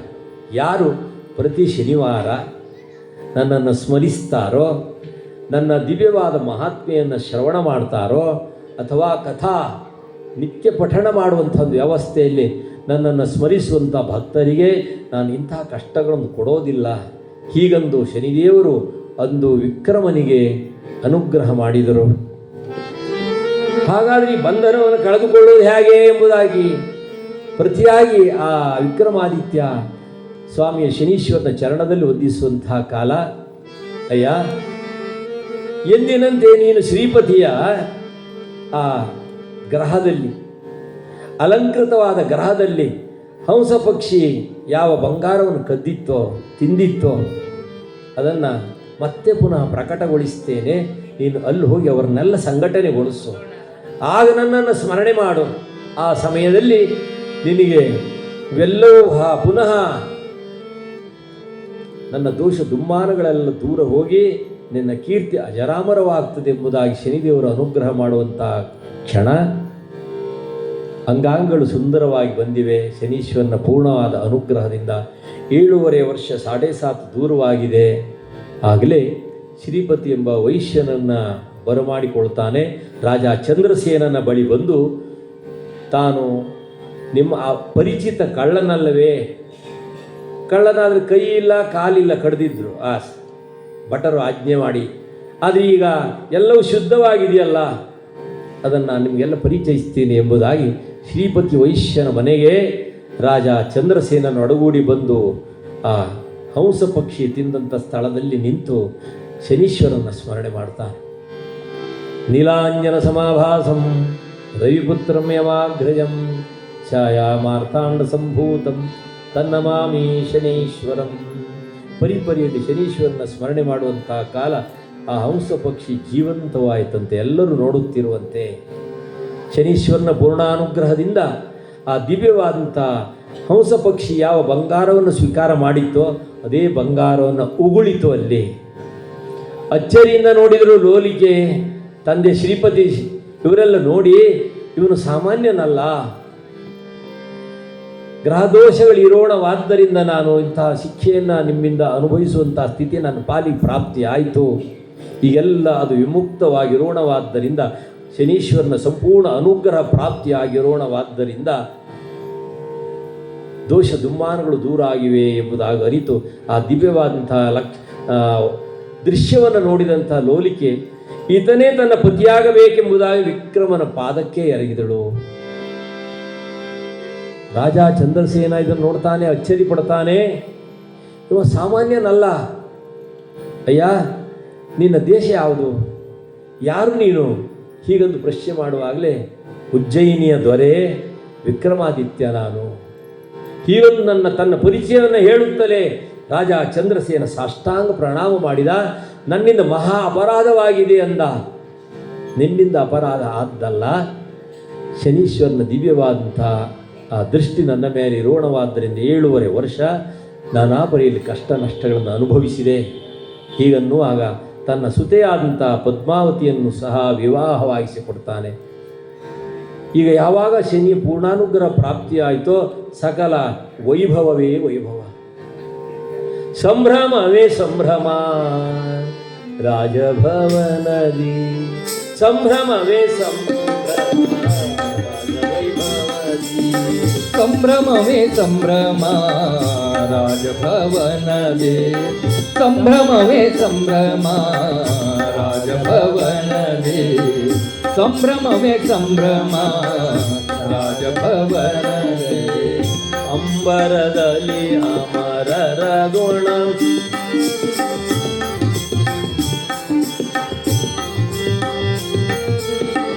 ಅಂಬರದಲ್ಲಿ ಅಮರರ ಗಣ ಸ್ತುತಿಸುತ್ತೆ. ಸಂಭ್ರಮವೇ ಸಂಭ್ರಮ ರಾಜಭವನದಿ, ಸಂಭ್ರಮವೇ ಸಂಭ್ರಮ ರಾಜಭವನದಿ. ಶನೀಶ್ವರ ಮಹಾರಾಜ ಕೀ ಜಯ. ಸಮಸ್ತ ಪುರದ ಜನರೆಲ್ಲ ಸೇರಿದರು. ಇಬ್ಬರು ಹೆಂಡತಿಯರು ಈಗ ಅಲ್ವೇ. ಶನೀಶ್ವರನ ಪೂರ್ಣಾನುಗ್ರಹ ಪ್ರಾಪ್ತಿ ಆಯಿತು ಅಂದರೆ ಎಲ್ಲವೂ ಸಂಭ್ರಮವೇ ಸಂಭ್ರಮವಾಗ್ತದೆ.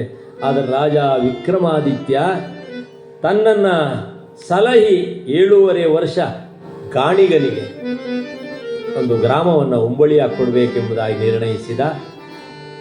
ಉಭಯ ಪತ್ನಿಯರಿಂದ ಒಡಗೂಡಿ ರಾಜ ಚಂದ್ರಸೇನ ವಿಕ್ರಮನಿಗೆ ವಿಶೇಷವಾದಂಥ ಕೊಡುಗೆಯನ್ನು ಇತ್ತು. ತನ್ನ ಪುರವನ್ನು ಸೇರುವಂಥ ಒಂದು ವ್ಯವಸ್ಥೆಯನ್ನು ಉಜ್ಜಯಿನಿಗೆ ಕಳಿಸುವಂಥ ವ್ಯವಸ್ಥೆಯಲ್ಲಿ ಸಮಸ್ತ ಪುರಜನರು ಸಹ ಸಂತಸ ಪಡ್ತಾರೆ. ಶನೀಶ್ವರನ ಪ್ರಭಾವದಿಂದ ನಾನಾ ಕಷ್ಟ ನಷ್ಟಗಳನ್ನು ಅನುಭವಿಸಿದಂಥ ವಿಕ್ರಮ ಈಗ ಸಂಪೂರ್ಣ ಅನುಗ್ರಹಕ್ಕೆ ಪ್ರಾಪ್ತಿಯಾಗಿದ್ದಾನೆ. ಪ್ರತಿ ಶನಿವಾರ ಶನಿದೇವರ ವ್ರತವನ್ನು ಮಾಡ್ತಿದ್ದ. ಶನಿಯ ದೇವರ ದಿವ್ಯವಾದಂಥ ಮಹಾತ್ಮ್ಯವನ್ನು ಪಠಣ ಮಾಡುತ್ತಿದ್ದ. ತನ್ನ ಪ್ರಜಾವೃಂದಕ್ಕೆಲ್ಲ ಆ ನಿಯಮವನ್ನು ಪಾಲಿಸಿ ಇಂದೂ ಸಹ ಉಜ್ಜಯಿನಿಯಲ್ಲಿ ಆ ಪರಶಿವನ ದಿವ್ಯವಾದಂಥ ಸಾನ್ನಿಧ್ಯ, ಮಹಾಕಾಲನ ಸಾನ್ನಿಧ್ಯವನ್ನು ರಾಜ ವಿಕ್ರಮ ಅತಿವೈಭವವಾಗಿ ಸ್ಮರಿಸಿದಂಥ ಕೈಂಕರ್ಯ ಶನೀಶ್ವರನ ಸ್ಮರಣೆ ಮಾತ್ರದಿಂದ ಇವೆಲ್ಲವೂ ಪ್ರಾಪ್ತಿ. ಅಂತಹ ಶೃಂಗಾರವನ್ನು ಪುನಃ ಪಡೆಯುವಂಥ ಪ್ರಾಪ್ತಿ ಯಾರಿಂದ ಆಯಿತು? ಶನೀಶ್ವರನಿಂದಲೇ ಆಯಿತು. ನಾನಾ ಶಿಕ್ಷೆಯನ್ನು ಅನುಭವಿಸಿದ, ಇರಿದು ತರೆದು ಅರೆದು ಕೊರೆದು ಮುರಿದು ಪರೀಕ್ಷೆ ಮಾಡಿದ. ಯಸ್ಯಾನುಗ್ರಹಮಿಚ್ಛಾಮಿ ತಸ್ಯ ಸರ್ವಹರಾಮ್ಯಹಂ. ಯಾರ ಮೇಲೆ ತಾನು ಶಿಕ್ಷೆಯನ್ನು ಕೊಡುತ್ತೇನೋ ಪರೀಕ್ಷೆ ಮಾಡ್ತಾನೆ ನಾನಾ ಪರಿಯಲ್ಲಿ, ಅದನ್ನೆಲ್ಲ ಪೂರೈಸಿ ಶನಿದೇವರ ದಿವ್ಯವಾದಂಥ ಮಹಾತ್ಮ್ಯವನ್ನು ಇಡೀ ಪ್ರಪಂಚಕ್ಕೆ ಮುಟ್ಟಿಸಲಿಕ್ಕೆ ವಿಕ್ರಮಾದಿತ್ಯನ ಮೂಲಕವಾಗಿ ಶನಿ ಪ್ರಭಾವವನ್ನು ತೋರಿಸಿದಂಥ ವೈಭವವನ್ನು ಪದ್ಮಪುರಾಣದಲ್ಲಿ ಅತಿ ವೈಭವವಾಗಿ ವರ್ಣಿಸುವಂಥ ಕಥಾವಸ್ತುವನ್ನು ಇಂದಿನ ಶನೀಶ್ವರನ ದಿವ್ಯವಾದಂಥ ಶನಿದೇವರ ವಾರ ಇದು ಶನಿವಾರ. ಆದರೆ ಈ ಶನಿವಾರವನ್ನು ಶನಿದೇವರು ಹನುಮಪ್ಪನಿಗೆ ವಹಿಸಿಕೊಟ್ಟು ಬಿಟ್ಟಿದ್ದಾರೆ. ರಾಮಾಯಣದಲ್ಲಿ ವರ್ಣನೆ ಬರ್ತದೆ. ಹನುಮಪ್ಪ ತಾನು ಸೇತುವೆ ಕಟ್ಟೋ ಸಿದ್ಧತೆಯಲ್ಲಿದ್ದ.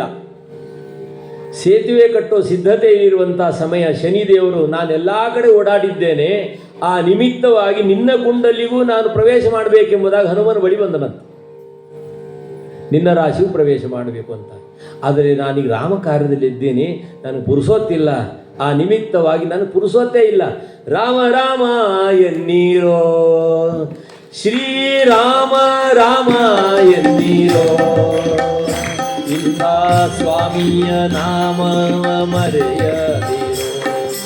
ರಾಮ ರಾಮ ಎನ್ನೀರೋ, ಶ್ರೀರಾಮ ರಾಮ ಎನ್ನೀರೋ, ಇಂಥ ಸ್ವಾಮಿಯ ನಾಮವ ಮರೆಯದಿರೋ, ಇಂಥ ಸ್ವಾಮಿಯ ನಾಮವ ಮರೆಯದಿರೋ, ಸ್ವಾಮಿಯ ನಾಮವ ಮರೆಯದಿರೋ.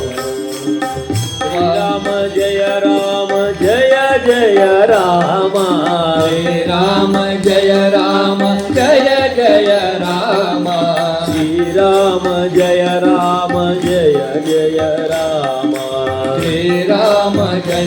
ರಾಮ ಜಯ ಜಯ ರಾಮ ರಾಮ ರಾಮ ಎನ್ನಿರೋ ಶ್ರೀರಾಮ ರಾಮ ಎನ್ನಿರೋ ಇಂಥ ಸ್ವಾಮಿಯ ನಾಮವ ಮರೆಯದಿರೋ ಇಂಥ ಸ್ವಾಮಿಯ ನಾಮವ ಮರೆಯದಿರೋ ಹರಬ್ರಹ್ಮ ಸೂರರಿಗೆ ವಂದ್ಯನು ಆಗಿಹ ಹರಬ್ರಹ್ಮ ಸೂರರಿಗೆ ವಂದ್ಯನು ಆಗಿಹ ಹರಿ ಸರ್ವೋತ್ತಮ ಎಂದೆನ್ನಿರೋ ಪುರಂದರ ವಿಠಲನ ಸ್ಮರಣೆಯ ಮಾಡಿರೋ ದುರಿತ ದೂರಕ್ಕೆ ಈಡಾಡಿರೋ ಜಯ ರಾಮ ರಾಮ ಎನ್ನಿರೋ ಶ್ರೀರಾಮ ರಾಮ ಎನ್ನಿರೋ ಇಂಥ ಸ್ವಾಮಿಯ ನಾಮವ ಮರೆಯದಿರೋ ಇಂಥ ಸ್ವಾಮಿಯ ನಾಮವ ಮರೆಯದಿರೋ ಸೀತಾರಾಮಚಂದ್ರ ಭಗವಾನ ಕಿ ಪವನ ಸುತ ಹನುಮಾನ ಕಿ ಸೇತುವೆ ಕಟ್ಟೋ ತಯಾರಿಲಿದ್ದಾರೆ. ಇಷ್ಟೆಲ್ಲ ರಾಮನಾಮದ ವೈಭವ ಬೇಕು ಅಲ್ವೇ ಹನುಮಪ್ಪನ ಕೆಲಸಕ್ಕೆ. ಸೇತುವೆ ಕಟ್ಟುವಂತಹ ಸಮಯ ಶನಿದೇವರು ಪ್ರವೇಶ ಮಾಡಿದ. ಅಲ್ಲಿ ನಾನು ನಿನ್ನ ಕುಂಡಲಿಗೆ ಕನ್ಯಾ ರಾಶಿ ಪ್ರವೇಶ ಮಾಡಬೇಕು, ಅವಕಾಶ ಕೊಡು. ಇಲ್ಲ, ನಾನು ರಾಮ ಕಾರ್ಯದಲ್ಲಿದ್ದೇನೆ, ಈಗ ಅವಕಾಶ ಇಲ್ಲ. ಇಲ್ಲ ಇಲ್ಲ ನಾನು ಬಂದಿದ್ದೇನೆ, ಅವಕಾಶ ಕೊಡಲೇಬೇಕು ಅಂದ. ಆಗಲೇ ಹನುಮಪ್ಪ ಎಡಗೈ ಮುಂದಿಟ್ಟನಂತೆ, ಕೂತ್ಕೋ. ಆಮೇಲೆ ಒಂದು ದೊಡ್ಡ ಗುಡ್ಡವನ್ನು ಅದ್ರ ಮೇಲೆ ಹೇರಿಟ್ಟುಬಿಟ್ಟ. ಈ ಕೈ ಹೀಗೆ ಉಂಟು. ಆಮೇಲೆ ರಾಮ್ ರಾಮ್ ಅಂತ ಈಗ ಇದರಲ್ಲಿ ಕೆಲಸ ಮಾಡ್ತಾ ಉಳ್ದ. ಹೇರಿದ ಗುಡ್ಡ ಹಾಗೆ ಇದೆ, ಅಡಿಯಲ್ಲಿ ಸಿಲುಕಿಕೊಂಡ. ನಾನು ಯಾರಿಗೂ ದೃಷ್ಟಿ ಇಟ್ಟರು ಇಂಥ ಒಂದು ಕೈಂಕರಿ ನನ್ನ ಪಾಲಿ ಪ್ರಾಪ್ತಿಯಾಗಿಲ್ಲ, ನಾನು ಬಂಧನದಲ್ಲಿ ಸಿಲ್ಕೊಂಡ್ನಲ್ಲ ಅಂತ. ನನ್ನನ್ನು ಬಿಟ್ಬಿಡಪ್ಪ, ನನ್ನ ದಿವಸವನ್ನು ನಿನಗೆ ಸೇವೆ ಸಮರ್ಪಣೆ ಮಾಡ್ತೀನಿ, ನನ್ನ ದಿವಸದಲ್ಲಿ ನಡೆಯುವಂಥ ಸೇವೆಯನ್ನು. ಹಾಗಾಗಿ ಶನಿವಾರ ದಿವಸ ಯಾರಿಗೆ ಎಣ್ಣೆ ಹಾಕೋದು, ಯಾರಿಗೆ ಎಣ್ಣೆ ಹಾಕೋದು ಕೇಳ್ತಾರೆ. ಹನುಮಪ್ಪನಿಗೆ ಎಣ್ಣೆ ಸುರಿಬೇಕಲ್ವೇ? ಎಳ್ಳೆಣ್ಣೆ ಸುರಿಯೋದು ಯಾರಿಗೆ? ಹನುಮಪ್ಪನಿಗೆ. ಯಾರು ಕೊಟ್ಟಿದ್ದು ಇದು? ಶನೀಶ್ವರ ಕೊಟ್ಟಿದ್ದು. ನಿನ್ನ ದಿವಸವನ್ನು, ನನ್ನ ದಿವಸವನ್ನು ನಿನಗೆ ಸಮರ್ಪಣೆ ಮಾಡ್ತೀನಿ. ಅಷ್ಟೇ ಅಲ್ಲ, ನನ್ನ ಭಕ್ತರಿಗೆ ನೀನು ಕಷ್ಟ ಕೊಡಲಿಕ್ಕಿಲ್ಲ, ನನ್ನ ಭಕ್ತರಿಗೆ ನೀನು ನಷ್ಟ ಮಾಡಲಿಕ್ಕಿಲ್ಲ. ಈಗೊಂದು ಮಾತು ಪಡೆದ ಹನುಮಪ್ಪ. ಹಾಗಾಗಿ ಎಡಗೈಲಿ ಏನು ಕೊಡಬಾರ್ದು ಅಂತಾರೆ ನೋಡಿ ಅಲ್ವೇ? ಎಡಗೈಲಿ ಏನನ್ನು ನೀಡಬಾರ್ದು ಅಂತಾರೆ. ಯಾಕೆ? ಅದು ಅಂಗೈಯಲ್ಲಿ ಹನುಮಪ್ಪ ತಾನು ನಿಲ್ಲಿಸಿದ ಶನಿದೇವರ ಸ್ಥಾನವನ್ನು ಕೊಟ್ಟಂಥ ಸ್ಥಳ. ಹಾಗಾಗಿ ಎಡಗೈಯಲ್ಲಿ ಹೊತ್ತಂಥ ಗುಡ್ಡ ಶನಿದೇವರನ್ನು ಹೊತ್ತಂಥ ಗುಡ್ಡ, ಬಲಗೈಯಲ್ಲಿ ಹೊತ್ತಂಥ ಗುಡ್ಡ ಸಂಜೀವನಿ ಪರ್ವತ, ಅಮೃತಮಯವಾಗಿರುವಂಥದ್ದು. ಹಾಗಾಗಿ ಎರಡು ಚಿತ್ರವೇ ಇರ್ತದೆ ಹನುಮಪ್ಪನ ಚಿತ್ರದಲ್ಲಿ. ಎಡಗೈಯಲ್ಲಿ ಆ ಶನೀಶ್ವರನ ಕುಳ್ಳಿರಿಸಿ ಮೇಲೆ ಪರ್ವತ ಇಟ್ಟಿದ್ನಲ್ಲ, ಆಗ ಎಲ್ಲ ಕೇಳ್ಕೊಂಡ, ತನಗೆ ಬೇಕಾದ್ದಲ್ಲ. ಆಗಲೇ ಶನೀಶ್ವರ ಒಪ್ಪಿ ತನ್ನ ದಿನವನ್ನು ಹನುಮಪ್ಪನಿಗೆ ಸಂಪೂರ್ಣ ಸೇವೆ ನಡೆಯಲಿ ಎಂಬುದಾಗಿ ಶನಿವಾರದ ಸೇವೆ ಮುಖ್ಯಪ್ರಾಣನಿಗೆ ಪ್ರಾಪ್ತಿಯಾಗ್ತದೆ ಅಂತ ಸೇವಾ ಕೈಂಕರ್ಯವನ್ನು ಎಲ್ಲೆಡೆಯಲ್ಲಿಯೂ ಸಹ ಪಡೆಯುತ್ತಾನೆ ಆಂಜನೇಯ ಮುಖ್ಯಪ್ರಾಣ. ಹಾಗೆ ಶನಿದೇವರ ಪೂರ್ಣಾನುಗ್ರಹಕ್ಕೆ ಪಾತ್ರನಾಗಬೇಕಾದರೆ ನಿರಂತರ ಪ್ರತಿ ಶನಿವಾರ ಒಮ್ಮೆಯಾದರೂ ಶನಿ ಸ್ಮರಣೆಯನ್ನು ಮಾಡಿ, ನೀಲಾಂಜನ ಸಮಾಭಾಸಂ ರವಿಪುತ್ರಂ ಯಮಾಗ್ರಜಂ, ಅವನನ್ನು ಸ್ಮರಣೆ ಮಾಡಿ, ಶನಿದೇವರನ್ನ ಸ್ಮರಣೆ ಮಾಡಿ, ಶನಿ ಮಹಾತ್ಮೆಯ ಪಠಣ ಮಾಡಿ, ಆ ಮೂಲಕವಾಗಿ 7.5 ದೂರವಾಗ್ತವೆ, ಪಂಚಮ ಸಾತು ದೂರ ಆಗ್ತದೆ ಎಂಬುದಾಗಿ ಪದ್ಮಪುರಾಣ ವರ್ಣನೆ ಮಾಡ್ತದೆ. ಅಂತಹ ಸೇವಾ ಕೈಂಕರ್ಯವನ್ನು ಇವತ್ತಿನ ದಿವಸ ಶರನ್ನವರಾತ್ರಿ ಪ್ರಯುಕ್ತ ಶನಿವಾರ ನಾವು ನಿನ್ನೆ ಹೋಗುವಾಗ 3-4 ಭಕ್ತರು ಹೇಳಿದರು, ಯಲ್ಲಾಪುರದಲ್ಲಿ ಭಾಳ ಜನರಿಗೆ ಉಂಟು, 7.5 ಉಂಟು, ಅದಕ್ಕಾಗಿ ದಾಸರೇ ನೀವು ಶನಿದೇವ್ರ ಕಥೆಯೇ ಮಾಡಬೇಕೆಂಬುದಾಗಿ ಇವತ್ತು ಬೆಳಗಿಂದ ಪ್ರಾರಂಭ ಮಾಡಿ ಒಂದು ಕಥೆ ಇವತ್ತು ಪ್ರಥಮವಾಗಿ ಶನಿದೇವ್ರ ಕಥೆ ಮಾಡಿದ್ದೀವಿ. ಹಾಗಾಗಿ ಯಲ್ಲಾಪುರದಲ್ಲಿ ದೋಷ ಇದ್ದವರೆಲ್ಲ ದೂರವಾಗಿ ನಾಳೆಯಿಂದ ಹರಿಕಥೆಗಾರರು 4 ದಿವಸ ಬರಲಿ ಅಂತ.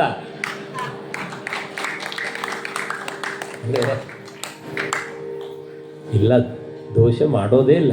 ಯಾರು ಶ್ರದ್ಧೆಯಿಂದ ಭಕ್ತಿಯಿಂದ ಸೇವೆ ಮಾಡ್ತಾರೋ ಅವ್ರಿಗೆ ಸಮೃದ್ಧಿ ಮಾಡ್ತಾರೆ. ಹಾಗೆ ತಿಳ್ಕೊಳ್ಬೇಡಿ. ಆದರೆ ನೀವು ಮರೆತಿದ್ದೀರಿ ಅಂತ ಶಿಕ್ಷೆ ಕೊಡ್ತಾನೆ ಹೊರತು ಶನಿದೇವರು ಎಂದು ಕೆಟ್ಟ ಮಾಡಿದ್ದೇ ಇಲ್ಲ, ಮಾಡೋದು ಇಲ್ಲ. ಅದು ನಿಮ್ಮಲ್ಲಿ ಭಾವನೆ ಇದೆ ಅಂತ ಆದರೆ ಯದ್ ಭಾವಂ ತದ್ಭವತಿ.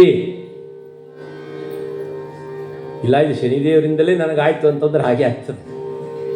ಅದಕ್ಕಾಗಿ ಇಲ್ಲ ನನಗೆ ಶನಿ ಅನುಗ್ರಹ ಮಾಡಿದ್ದಾನೆ ಎಂಬುದಾಗಿ ವಿಕ್ರಮಾದಿತ್ಯ ಪ್ರಪಂಚಕ್ಕೆ ತೋರಿಸಿದ ಆದರ್ಶ ಪ್ರತಿನಿತ್ಯ ಅವನ ನಾಮಸ್ಮರಣೆ ಮಾಡ್ತಾ ಪ್ರತಿ ಶನಿವಾರ ಭಾಳ ದೊಡ್ಡದಿಲ್ಲ, ಶಾಬಾದಿ ಮಾಡ್ತಾ ಒಂದು ಇಷ್ಟೇ ದೊಡ್ಡ ಚಿಕ್ಕ ಪುಸ್ತಕ ಇದೆ, ನಿಮಗೊಂದು 15 ನಿಮಿಷ ಸಾಕು ಓದಲಿಕ್ಕೆ, ಶನಿವಾರ ಓದಲಿಕ್ಕೆ. ಅಂಥ ಒಂದು ಕೃತಿಯನ್ನು, ಒಂದು ಅಷ್ಟೋತ್ತರವನ್ನು ಸ್ಮರಣೆ ಮಾಡಿ, ಶನಿದೇವರನ್ನು ಸ್ಮರಣೆ ಮಾಡಿ, ಒಂದು ಎಳ್ಳೆಣ್ಣೆ ದೀಪವನ್ನು ಹಚ್ಚಿ ಹನುಮಪ್ಪನ ಸನ್ನಿಧಿ ಒಂದು ಸಾರಿ ಹೋಗಿದೆ ಬೇಕಾದರೆ ಶ್ರೀರಾಮ ನಾಮಸ್ಮರಣೆ ಮಾಡಿ, ಯಾವ ದೋಷವೂ ಇರೋದಿಲ್ಲ. ಇನ್ನು ದೋಷ ಬಂತು ಅಂದರೆ ಇದು ಈಗಿಂದಲ್ಲ, ಹಳೇದೇ ಇರ್ತದೆ ನಮ್ಮದು, ಹಳೇದೇ ಬುಕ್ ಆಗಿರ್ತದಲ್ಲ, ಅದು ಶನೀಶ್ವರನಿಂದ ಬರೋದಲ್ಲ, ಹೊಸದಾಗಿ ರಿನ್ಯೂ ಮಾಡಿಕೊಡ್ತಾನೆ ಶನೀಶ್ವರ ಬೇಕಾದ್ರೆ. ಆ ನಿಮಿತ್ತವಾಗಿ ಅವನ ಪೂರ್ಣಾನುಗ್ರಹಕ್ಕೆ ಪಾತ್ರ ಆಗೋಣ ಎಂಬುದಾಗಿ ಪಥ ಕೈಲಾಸಕ್ಕೆ ಇದು ಹಿತ ನೋಡೋ, ಕಥಾಶ್ರವಣ ಮಾಡೋ ಶನಿ, ಕಥಾಶ್ರವಣ ಮಾಡೋ.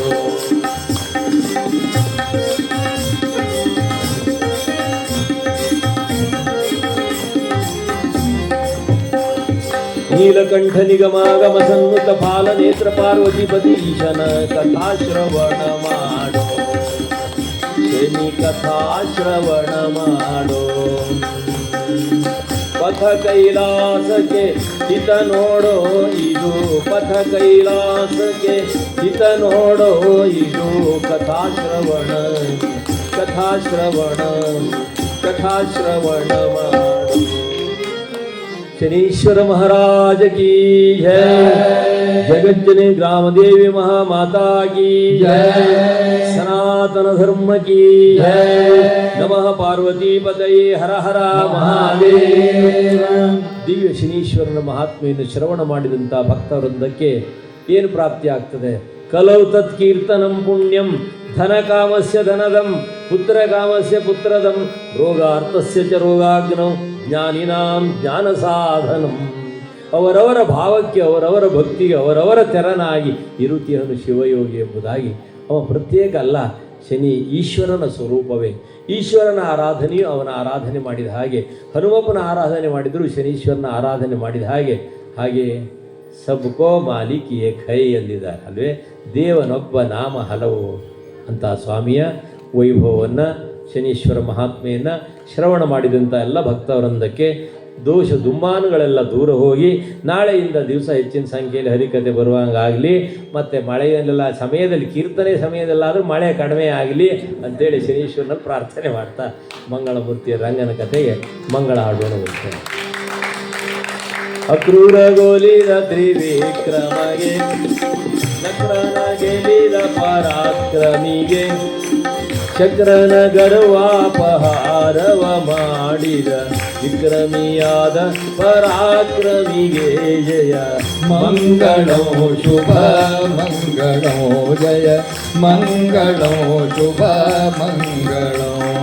ಮಂಗಳೋ ಮಂಗಳೋ ಮಹಾಕಾಳಿಯೇ ಜಯ, ಮಂಗಳೋ ಮಂಗಳೋ ಮಹಾಲಕ್ಷ್ಮಿಗೆ, ಮಂಗಳೋ ಮಂಗಳೋ ಮಹಾಸರಸ್ವತಿಗೆ, ಮಂಗಳೋ ಶುಭ ಮಂಗಳೋ ಮಂಗಳೋ ಜಯ ಮಂಗಳೋ, ಮಂಗಳೋ ಮಂಗಳೋ ಮಂಗಳೋ ಮಂಗಳೋ ಮಾರುತಿಗೆ ಜಯ, ಮಂಗಳೋ ರಾಮನ ಸಾರಥಿಗೆ.